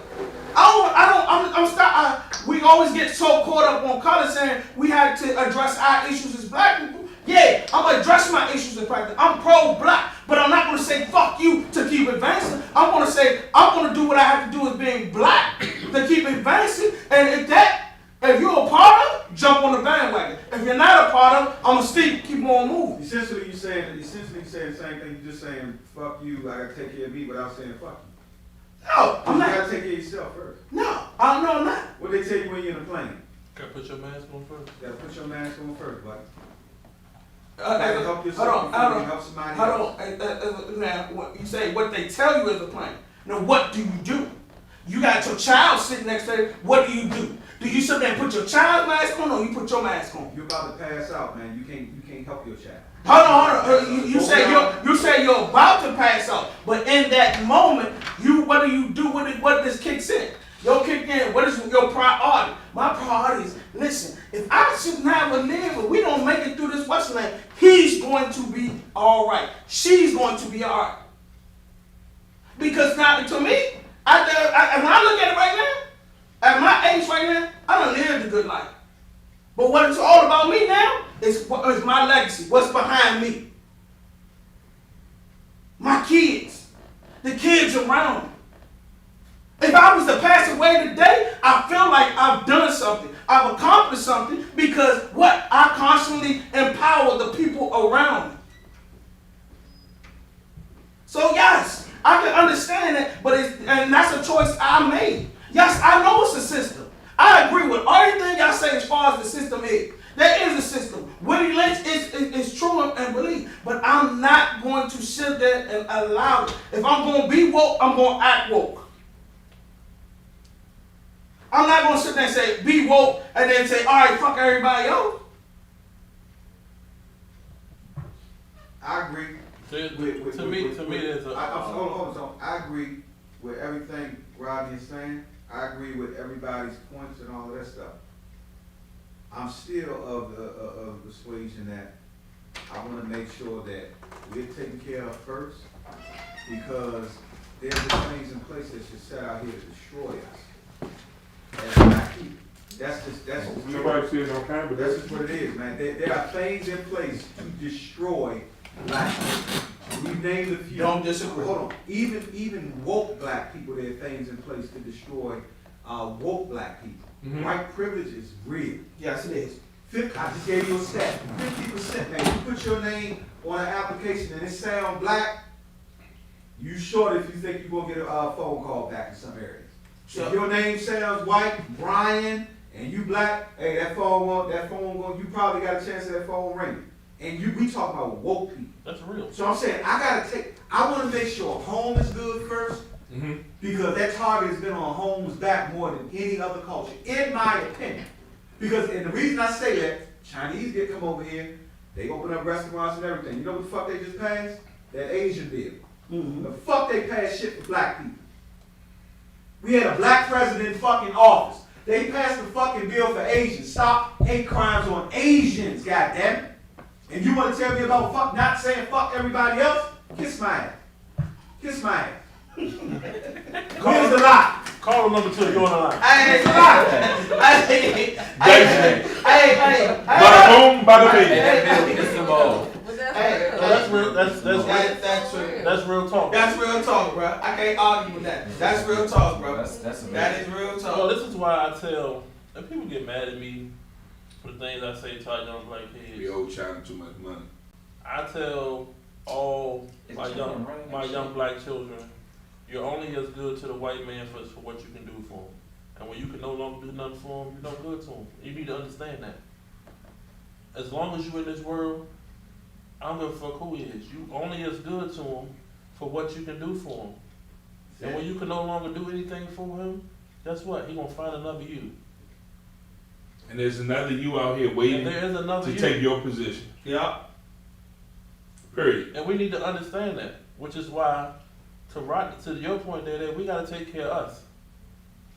Cause ain't nobody gonna take care of us the way we take care of us. At all. But hold on, let me ask y'all this question. And that's not saying white people won't give you nothing, they won't do nothing for you, they won't look out for you. Still don't be fooled. Don't be tricked. Do you have white friends? I know white people. Hey, hold on. I'm just being real. No, you're right. Do I have white people that I associate with? Do I have white people that I go sit at the table and have lunch with? Do I have white people I work with? Yes. Do I have white people who know where I live at? No. Why? I can't give you a reason why. They're just not they're not in my inner circle. Okay. I'm not racist. Okay. I mean, will I sit down and have dinner with a white person? Absolutely. Okay. Will I go to a game and watch a game with a white person? Can we talk? Can we chop it up? Absolutely. But there's certain conversations that I can have with you, that I can have with him, that I just can't have with a white man because he can never see life through these lenses. People ask me, you can't have the conversation. You can't have the conversation because he won't see your opinion. You don't have no frame of reference. He has no same like. You have no frame. He can. So do you believe you can have a conversation? A white person can try to have a conversation with you, and you have the same frame of reference? No, I can't see like Absolutely not. I don't understand. I don't understand privilege. I've never felt privilege. I don't know what privilege is. People ask me all the time, and they be like, "Man, I could to this day I've never slept with a white woman, never dated a white woman," and it's not because I'm racist. But if I go home, if I married a white woman, and I go home and say, "Damn, man, I got pulled over, I got racially profiled," oh, maybe he didn't mean it that way. No, he meant it that way. He meant everything he said. But because she's white, and because she understands privilege, she could never understand the feeling that I felt going through that situation. They have no concept of that. No concept whatsoever. Where's the lie? It's no knock on anybody who marries. Hold on. So they don't have no concept of that. So if they don't have any concept of that, and we're constantly saying, okay, because of that system that they come from, we understand that system. What are we going to do to combat that concept or that privilege? What are you going to do? What are you going to do to progress forward based off of knowing that? Because we can't combat privilege. We can't. Now we had this conversation. I applaud the leaders in my organization because they're at least attempting to have the race conversation with us. But what we have to do, what I feel we have to do for the white counterparts we do have, associates, because I'm not going to say friends, for the white associates that we have, we can't shy away from the race conversation because it makes them uncomfortable. I'm uncomfortable every fucking day I get in my car. But because we're so nice, we want to say no, can't say that. Can't really have that conversation because that's gonna make them uncomfortable. But you just said that he wouldn't understand. No, he could never. No, he can never empathize. That's what I meant. But even though I'm having a conversation with a person that I know is not going to empathize. So what's the purpose of having a I mean, conversation? empathize, but you can begin to Educate. I can educate you so Whether that he accepts it or not, on what I can educate. Hold on, once again, you can. So listen, you can educate somebody on that, but if they don't have empathy on what you're educating, you can't empathize with something you never went through. You can sympathize, but you can never empathize with someone if you've never been in their shoes. So you can tell Pumpkin, oh man, I sympathize with you, look, you're in a lot of pain because you just gave birth. But you can never say, hey, I empathize with you, I've been through that, I know what that feel like. Only someone who's been through birth. But the sympathy don't lead to change. It's the empathy. You can't empathize with something you've never been so through. So why am I constantly having that conversation with somebody I know I can't change? If we begin to make them aware of awareness, if we begin to have the tough conversations, it now changes the conversations that they have with their children. It's like working out. So Rodney, I want you to understand the biggest thing that people misunderstand is not saying something is bigger than what you say sometimes. Hold on. So living in a house. Hold on. So understand, I'm asking these questions. Because the difference between me is because I don't say fuck everybody, I had no conversation. See, when you sit there and say you don't have white friends, I have white friends who know where I live. I have those conversations with those white friends. And I sit there because of the fact of the matter. And my mode of thinking, I would rather for me to say it, for you to know it, you to understand it, or even to hear it, than I be saying it alone. But for people, to me, when people say that I'm not going to have that conversation, or I'm not going to watch that because you can't empathize, I'm like, what about your empathy? I said it. I put it on the table. I'm not saying a lack of knowledge is not going to be an issue with me. Conversation. What I'm saying is a lot of people conversation, which is why so many white people don't have the conversation about race. Because I would venture to say I know some white people who want to have the conversation about race, whether it be with their athletes, whether it be with their students in their classroom, whether it be with their children. They don't know how to have a conversation.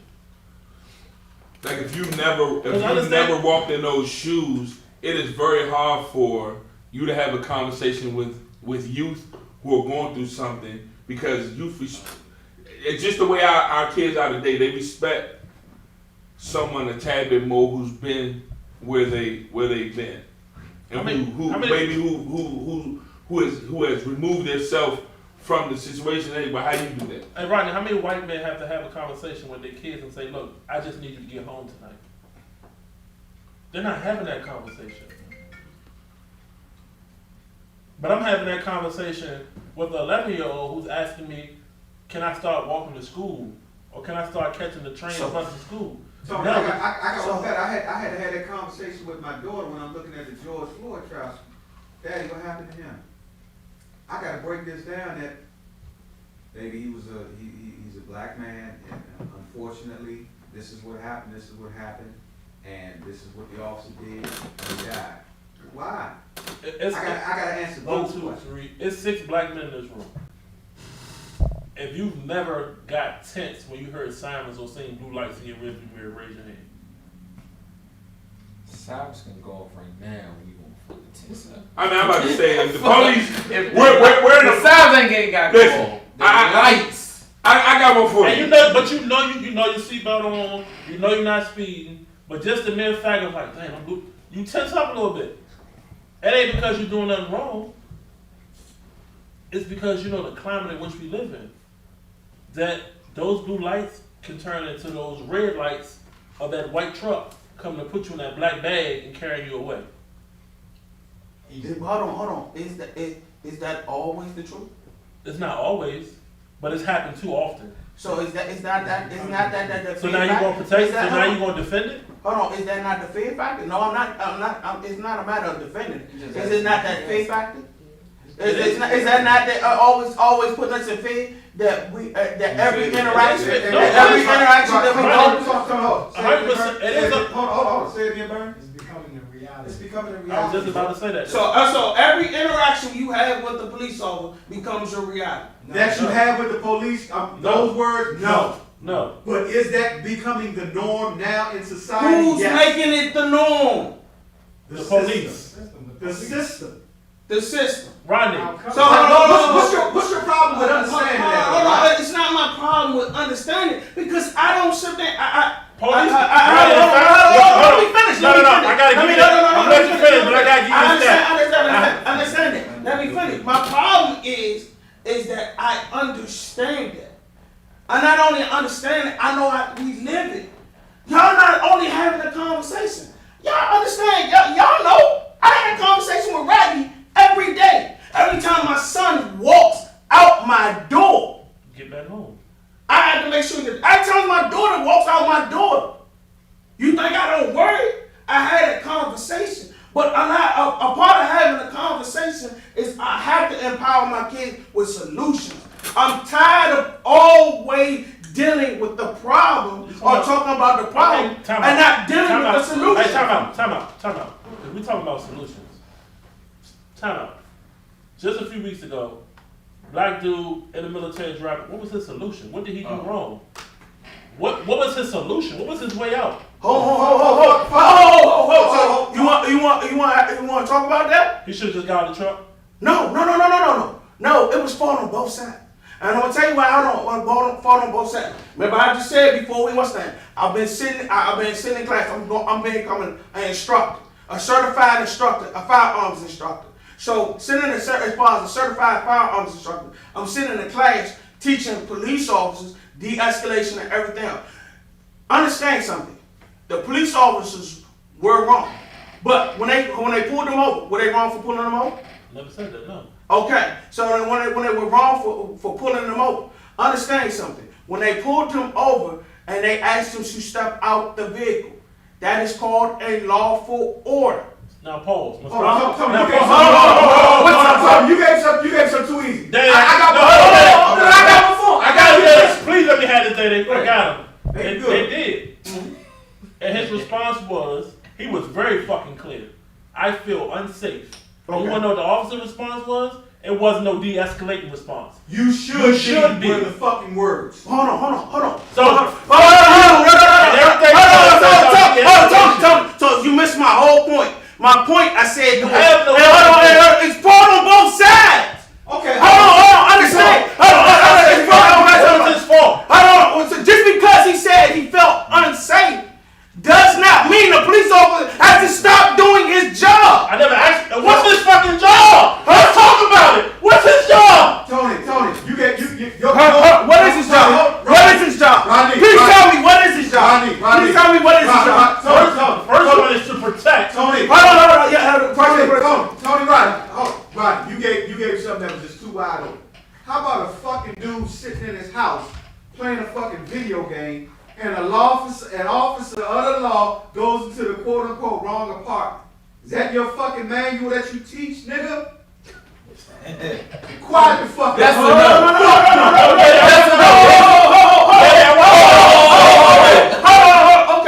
Okay, we can sit there. I'm not saying that all police officers are not wrong. That's the dumbass statement.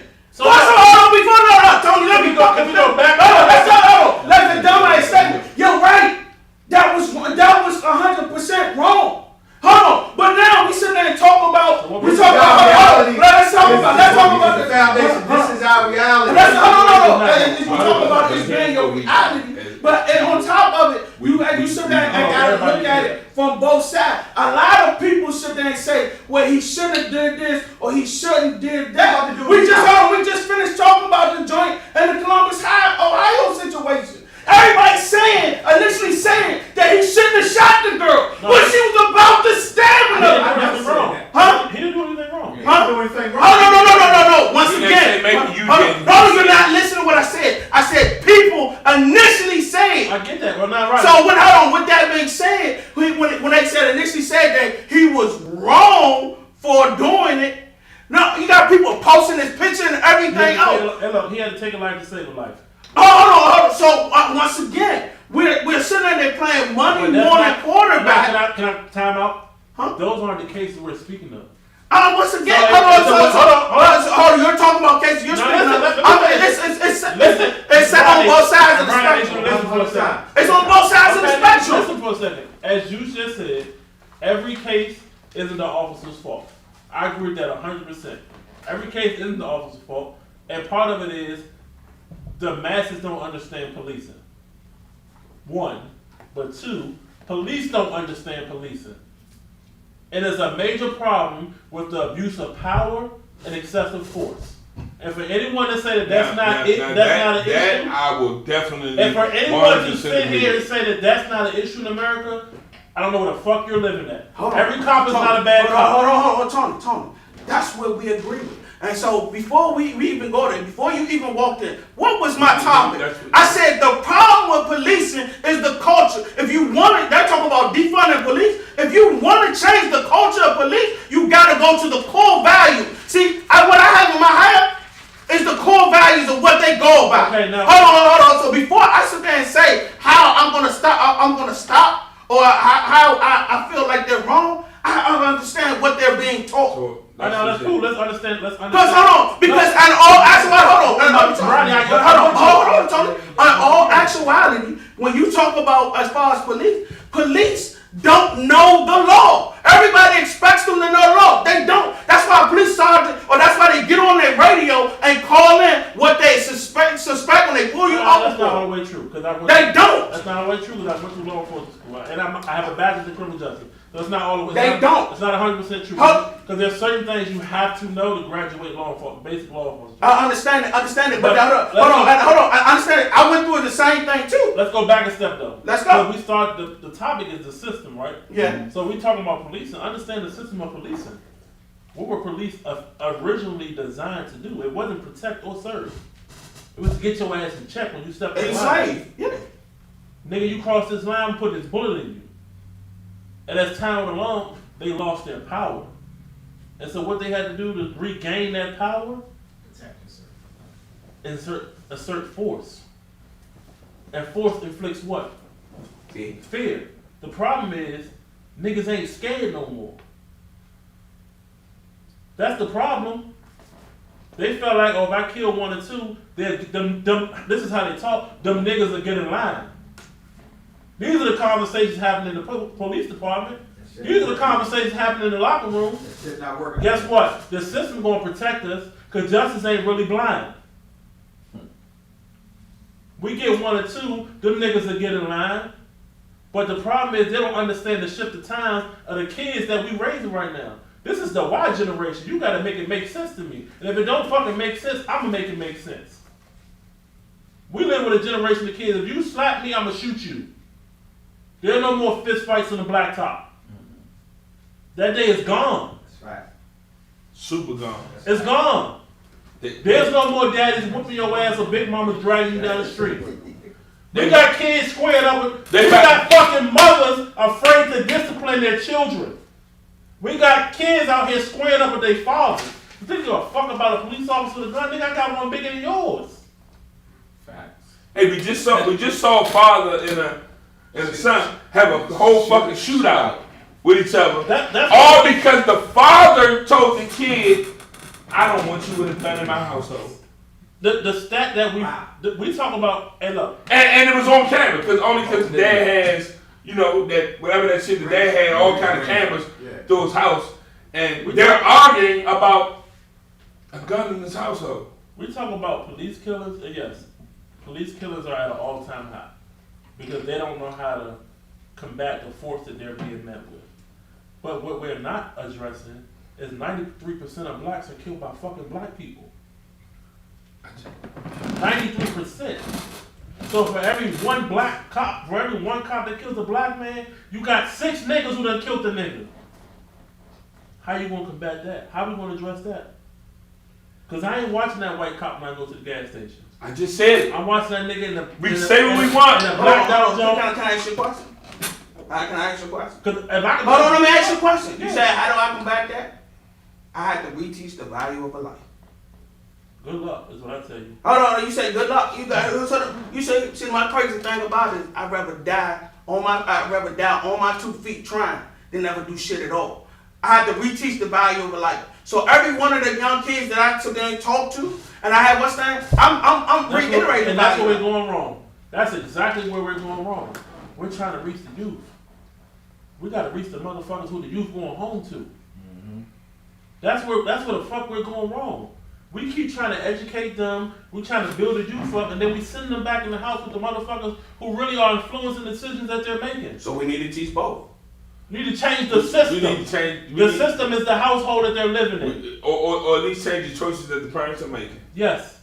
So we got to tell our kids. So while we say it's a system, I'm just saying. We are a part of the system. So I go back to saying, and I think, man, you spoke about this prior to even coming on the podcast, because we had before you all came, me, Dada, and Rodney had like an hour conversation of just going, and Dada was like, oh, let's not talk about this, let's wait for the podcast. No, I'm like, no, we can talk about this shit now, and we can talk about it on the podcast, and we can talk about it when the podcast go off. At the end of the day, you gotta try and educate the adult. Yes. Before you reach a child, because as we go to say, a child, I've always said, me and Naughty not here today, but I don't expect a child to meet me 50-50, because you haven't went through what we went through. So I'll try my best to meet you at about 75-25. Even if it means 80-20, I can do 80-20 for you. But it's very hard for me to look across the room at someone who's damn near the same age as me and have you not understand what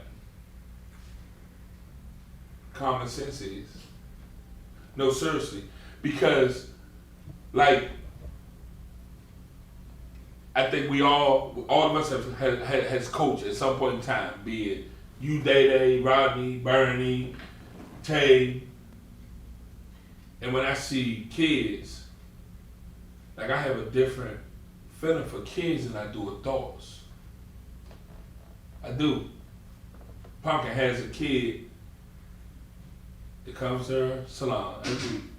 Kmart. That ain't my child. I don't know. Listen, the only person I know in his family is his grandmother. But let me explain something to you. You don't know what it does to a male till he knows when I pull up. So because he know when I pull up, I come and see him. This is a little kid. I'm talking about a little kid who I must have made an impression on him, because his grandmother says shit every time he goes somewhere, he done told somebody about, the coach just told me that. And I'm like, wow. So every day I come in, man, come walk with me. Let's have a whole conversation about school. Man, I like your shoes, man. Let's not worry about the shoes. Man, how was school today? Hey, he said he don't like water. Did he not tell me that? I said, you got a problem with me, something, man. You gonna drink at least one bottle. I mean, I don't really like drinking water because it don't got no taste. I said, that's not what I asked. I said, you said you cool with me, right? He said, yeah. I like you, and I when you come, I leave out the salon to come over there with you. I said, then tell me you at least drink one bottle of water a day. Cause we gotta start somewhere. I can't expect him to go drink a whole liter. Today, we walked in the store, he was like, can you give me a soda? I know what you're gonna say. That Rock Creek soda? He's like, I'm supposed to drink water, right? He said, but if I drink a water, what can I have? I said, I can get you a tea. I said, no soda today. Okay, the old lady looked at him and said, baby, you took that really well. He was like, I like him, he cool. And I'm like, wow. I mean, like, wow, because he only 7. So you don't realize how impressionable you make, you know, like you may say one thing that So how do we get that? What you I got don't into know. him to his parent? Listen, I don't know how to get it to his parents, but here's what I can say. Because I didn't get it to his parents, I got it to him. Right. So, and then also adults too, pretty much most likely we already set it our ways. So that battle trying to beat down these walls that's already been built is not going to be as easy as molding the child. He see you once a week and you affected his life. You feel what I'm saying? So when you every day he goes out, he something might happen when you're coming his mind or the food for his throat will come too. So with that being said, I feel like we do need to focus more onto the children. I get what y'all saying about the parents too, but then those are peers. It don't hurt for you to say something, but the energy is going to have to be more towards the children because they are our future. You understand what I'm saying? So it's like for me, I'm always learning because I feel like I'm a student and a teacher. You know what I'm saying? Right. And because I want to learn, because I want to be better, my mind is open to receive information. And everybody's not like that. Right. But us parents do need to be held accountable. All our community problems start at home. With the girl, with the police, I didn't see, before I saw the gun or her getting shot, I saw a hurt girl running. It just looked chaotic. She's a product of the foster care system. And that I didn't know. But that I didn't know. And I don't know if any of y'all have been bullied before or just experienced or even had compassion with somebody that's been bullied. It's a lot of anger, that builds up. And our children aren't taught to think logically or to manage that. Right. So they don't, and how hard, it's not even that easy for adults to control our emotions, so let alone children. Especially children who don't know and don't understand. I feel bad that the young lady had to lose her life. Agreed. I do feel like the de-escalation tactic is a lost art in policing. It's not, Tony. It's a lost art. Hold on, no, Tony. It's not a lost art because I can put officers in front of you. You want me to have officers come in? For another podcast, yes. Yes, I can have officers. No, Tony. No, I'm not about to let you. No. Because you do this, Ronnie. You take the few who are great. No, it's not. You said it. No. I'm not taking the few that's great. That be the program too. So one, I had that same thing y'all talking about when the police get behind you. And I just refuse to voluntarily be a sucker. You know what I'm saying? And I got tired of that shit. But what I did realize was when they get behind me, I'm like, oh shit, they go to police. And as I said, they could be on the other side of Susan Parkway, and I'm coming down, and they come making a U-turn, and they coming behind me. So what I'm saying is, like, I know for a fact that you can draw that energy to you. And so if you keep saying on the TV, police killing, police cleaning, not negate like it doesn't happen. But what I'm saying is, that'd be that fear. So now I'm going to straighten up and see it, and then I just got tired of feeling like that. I'm like, you know what, fuck that. I don't want to feel like this no more. I'm not going to give the police that energy, that power. You're not going to take my heart because you're in a car behind me. Fuck that shit, especially when there ain't nothing wrong or I'm not doing nothing wrong. Granted, I'm not saying I done got pressed out and locked up for running my mouth by the police. You feel what I'm saying? My lesson was discipline. I needed to learn how to control my emotions, stop popping off, you know what I'm saying? Because that's what got me in that situation. But the other, not saying it was right. Folks pop off heavy. What you mean? The other folks with the law enforcement. So my thing is, why we can't get away with it? I mean, because of the privilege. Right. Because of privilege. Hold on. So let me ask you a question. I'm just asking you a question. You say why they don't. No. I'm asking you. They disrespect them, right? They disrespect them. Because it's probably because of that program fear or the systematic. So they pop up, right? Ronnie, they threaten them, right? They threaten. They do everything. So once again, every interaction. They get on the car, they speed off with the police. I got one question though. This is a real question for you, Rodney. How many stories on the news have you seen of white men being killed by the police? White man? to this day, 109. You physically seen 109? No. 109. He didn't say. Like it's what you know of. They don't listen. And I'm saying I agree with Tony. I understand. We had this talk the I- other day at the school. I'm in agreement with you. There are more. There are more white police crimes on white guys than it is black police crimes. But there are more of us. There are more of them than it is of us. What kind So of crimes? percentages. What kind of crimes? You don't see that. What kind of crimes though? Pullover crimes. No, I'm invading- talking about even police shooters. We went and did a look to try and figure it out. There are actually more police shootings against white people. But the difference is they kill. we're they're a majority, we're a minority. So if you kill 9 of us but kill 14 What of they them, killing them for? Huh? I can't. What you Like, said? we What you didn't said get- again? We just What they said, killing them for? but we said, Pull over. well, we listen. Hey, let me talk Well, to see, you for a listen, second. every Or it's because the white guy got fucking 10 guns or he's shooting up a school.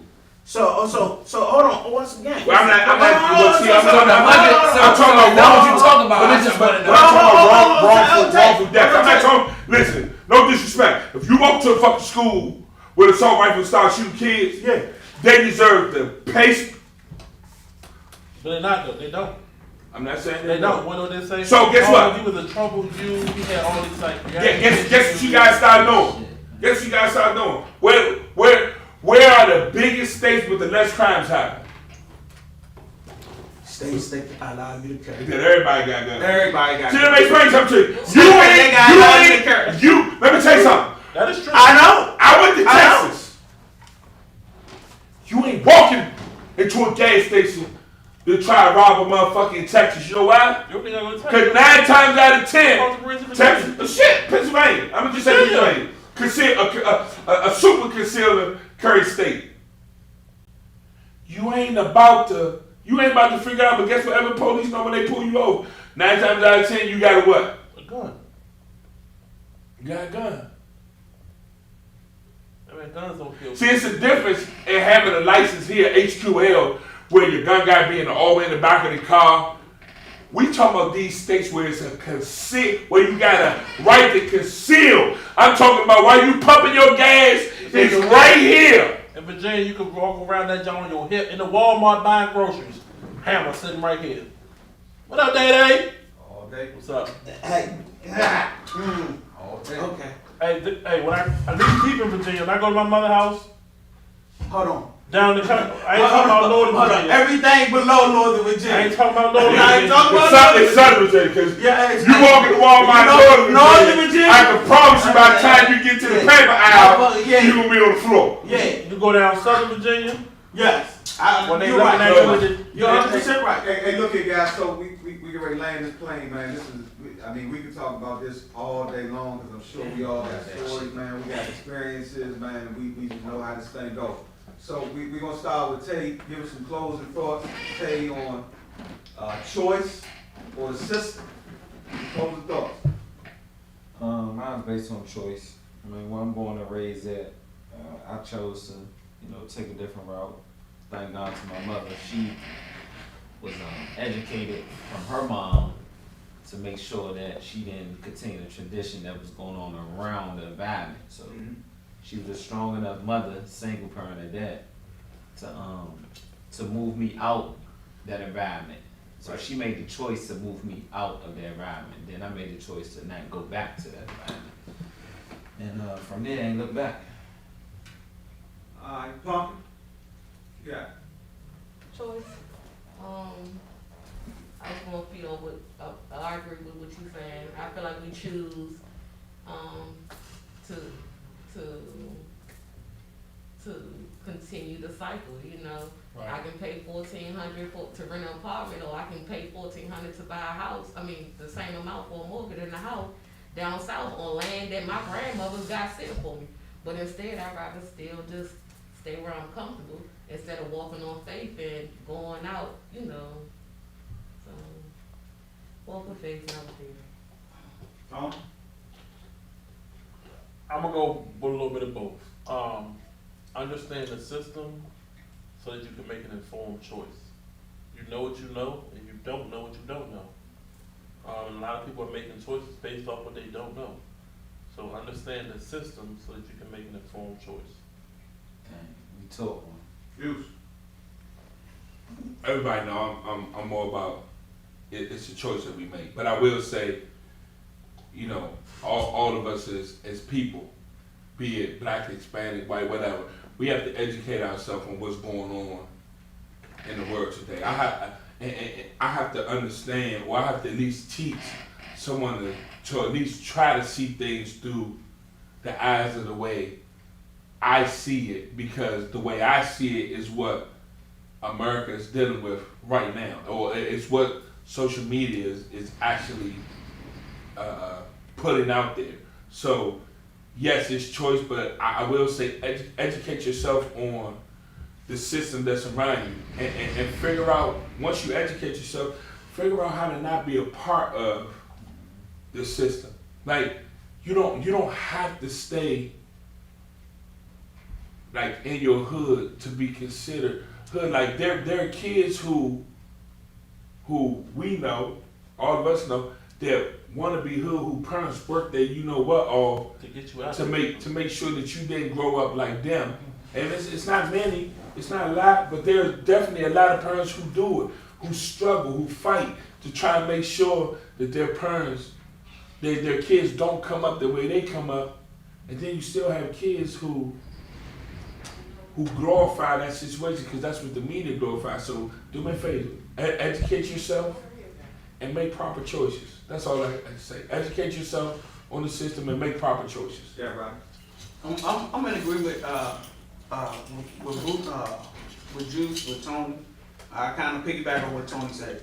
As much as we argue, the fact of the matter is understand the system. Yes, understand that there is a system in place.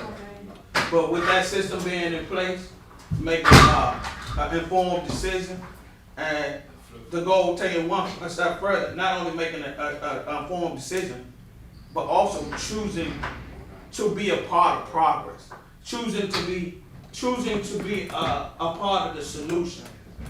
And once you've made that choice, make that choice to sit there, because we talk about our people. I learned a lot from our conversation, and one of the things is I've been so comfortable with teaching the youth that I have to take it an extra step further, because my end game is for us to be better. Well, not only do I teach the youth, now I'm going into your household teaching the parent as well. Whatever I know, I'm putting not only into the child, but I'm putting it into the parent as well. And if the parent chooses to accept it, that's on them. But I put it out there. Okay, let me say something before you land the plane, wrap us up, get us out of here. I do want the people not to get us misconstrued. I want to say this because I believe what I'm about to say is very important. I need us, and I say us, I mean the African American community, understand that every white person ain't racist, but every black person ain't the same. We need to understand that, first and foremost. So my white counterparts, my Caucasian counterparts, I need you to understand that, talk to your African American friends and understand their perspective. Not saying that you will agree with it, but understand the perspective and start to have a conversation with your children. To my African American peers, have the race conversation with your children. We gotta start having a conversation that's on both sides. We can no longer stay quiet, because our silence is a message. Whether we want to accept it or not, our silence is a message. We have to start having the conversation. And I'm going to say it again. Every white ain't a racist, and every black person ain't the same. People say, oh, y'all make everything a race. Everything is about race. And until we start to have the real conversations, until we start to understand perspective of both us as African Americans, but also of both the perspectives of Caucasians, because the non-racist Caucasians have a perspective too that we just ignore because they're Caucasian. We need to be able to see life through both lenses, and that's when true growth will happen. Until then, we'll be stuck in this continuous system, or as I like to call it, cycle. All right, man. Those are some wise and powerful words, and I wholeheartedly agree. And I think we had a healthy conversation as black men. You know, we're very passionate. Nobody look at this as if we arguing with each other. We just, you know, some passionate woke brothers out here that recognize you got to make great choices out here. You have that option to make great choices. And you have other brothers in here that recognize that, hey, some people are still stuck in that system, and it's keeping them from making great choices. It's got a noose around their neck, and it's just like they're either uneducated on how to break that cycle, how to break that chain, or how to even live within the system and be as successful as you can be. So, you know, I'm just always a proponent of, you know, because there are just certain things we don't control economically. That's the only way really that you can hurt these people. It's been proven. And then when we've tried to, you know, stand on our own too and provide for our own economy, it's like Black Wall Street, they came and burned it down because they knew and understood that if they take that economic power from us, we will be crippled. So, you know, hey, some things we won't be able to change, some things we can change within ourselves, but we do have that option to make certain choices. We do have that option to make certain choices. And I think that that's what we got to do. So we'd like to thank everybody for tuning in. That's real. Hey, can we send a message? Daddy, can we send a real message out to? Like I feel like, 'cause, you know, you grew up in the city. Yeah. You grew up in the surrounding DMV area, and I feel like we'll be remiss not to say this on air, and hopefully this can get back to the surrounding DC, PG County area. Man, put the guns down. Hell yes. Yeah. Please. Like I'm actually with. Please. From one brother to the next brother, man. Stop killing our own people, man. Put the guns down, man. There's too many senseless murders happening in DC, PG County. Like, and I don't care what the beef is, and I don't even care to know. But I'm just asking you all, put the guns down, man. Spare life. You know, as Rodney would say, have a value for another life, man. Put the gun. We are asking you as other black men, put the guns down. If you need someone to talk to, you need someone to vent to. You know, the I Am Athlete, Brandon Marshall said the other day, we need to vent more, man. We need to talk to each other about what we really feeling, man. And if you need to stop by 9812 Piscataway Road on a Friday evening just to get it out, just to talk, man, we'll open the door to listen and talk to you. But please put the guns down, fellas. Put the guns down and stop taking lives. Wise words, man. We'd like to thank everybody for tuning in again. 9812 Piscataway Road, the Real Shop Talk. Thank you guys for tuning in.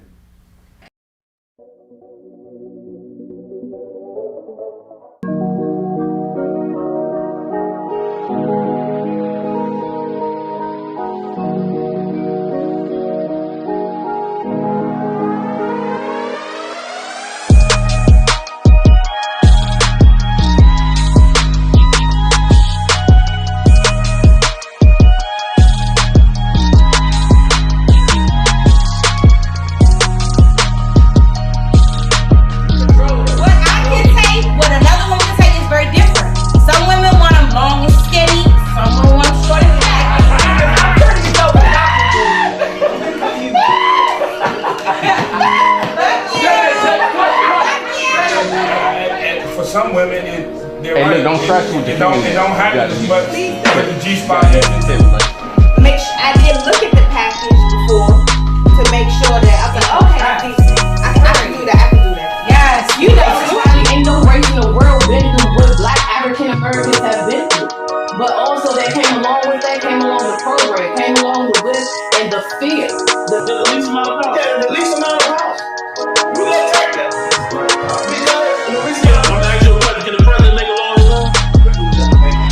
The words of that Capitol, that was an affront to anybody that's in here that ever said, I'm an American.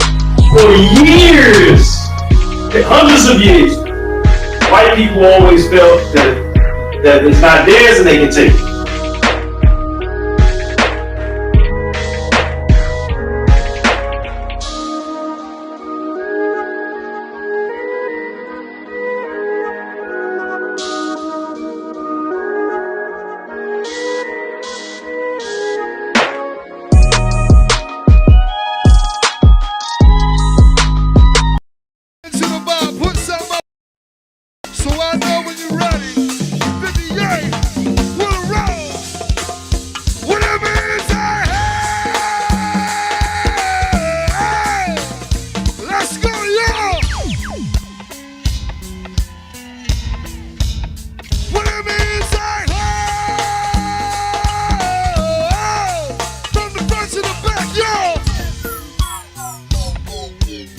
Let the party begin. We do it for the ladies. Just for the ladies. Oh.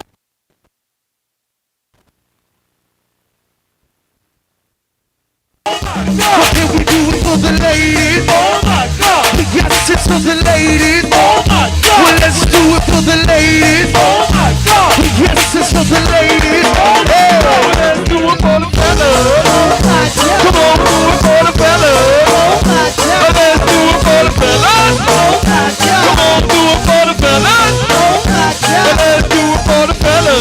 Oh my God! Come on, do it for the fellas. Oh my God! Let's do it for the fellas. Oh my God! Come on, do it for the fellas. Oh my God!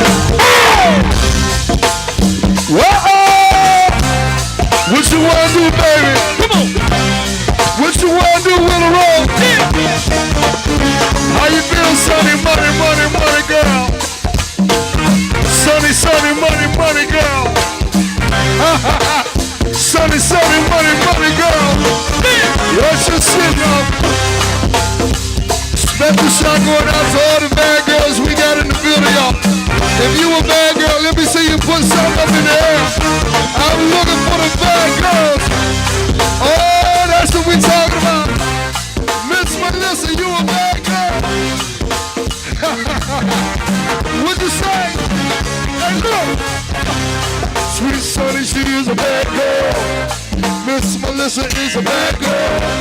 Sweet Therese is a bad girl.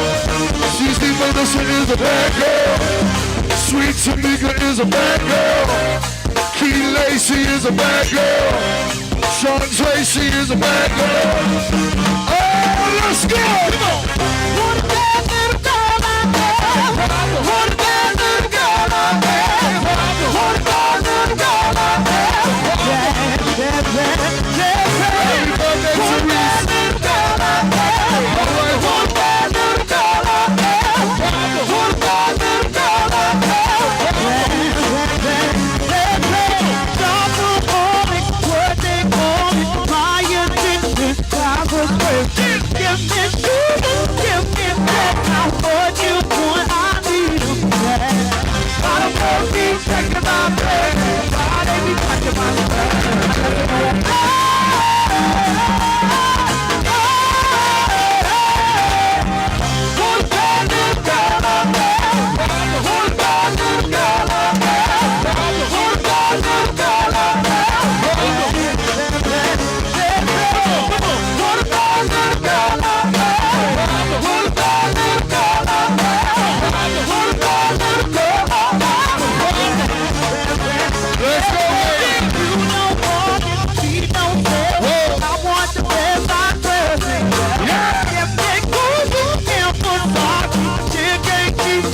Everybody knows how to put me shaking my bed. Everybody be talking my bed.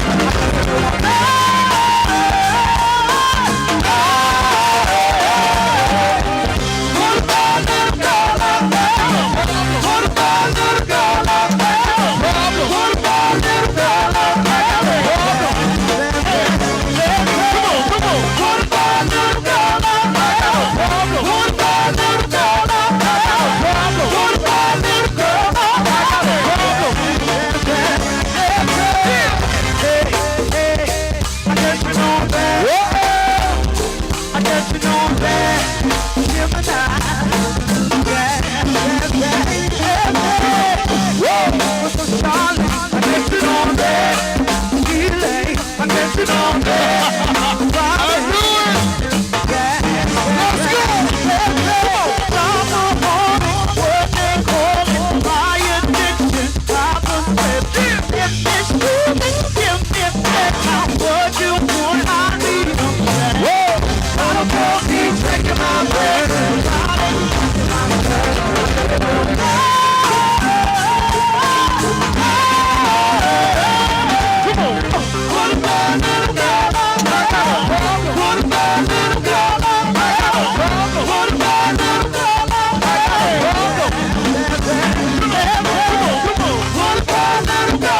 Whoa!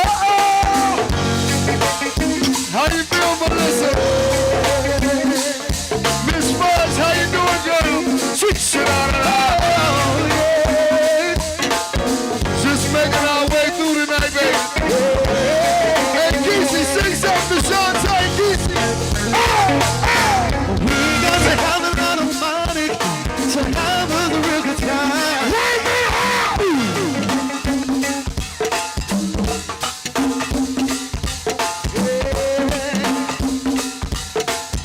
How you feel tonight? You all right? Come on. Yeah. I got it, D-Lane. I sound just like this. You hear me? Yeah. We got to have a lot of money to have a real good time. And we got to leave in the morning. The whole day just you and I. We got to get it together. It's perfect, you and my life. If you're cool, I'm cool, we're cool. We got to have our money. We can feel our love alone. If we ain't got enough for the movie, baby, we can just sit at home and have a little role play, baby. Whatever turns you on. If you're cool, I'm cool, we're cool. If you're cool, I'm cool, we're cool. Quit your worrying, baby. Oh, quit your worrying now. Quit your worrying, girl. You ain't gotta worry about a thing, no. Quit your crying, lady. Oh, try your eye. We can conquer the world. Have a little lust for the evening. Let me go at the time. Don't be hurt by the bus, just believe me. Everything's gonna be alright. We get you to the moon and some country. Whatever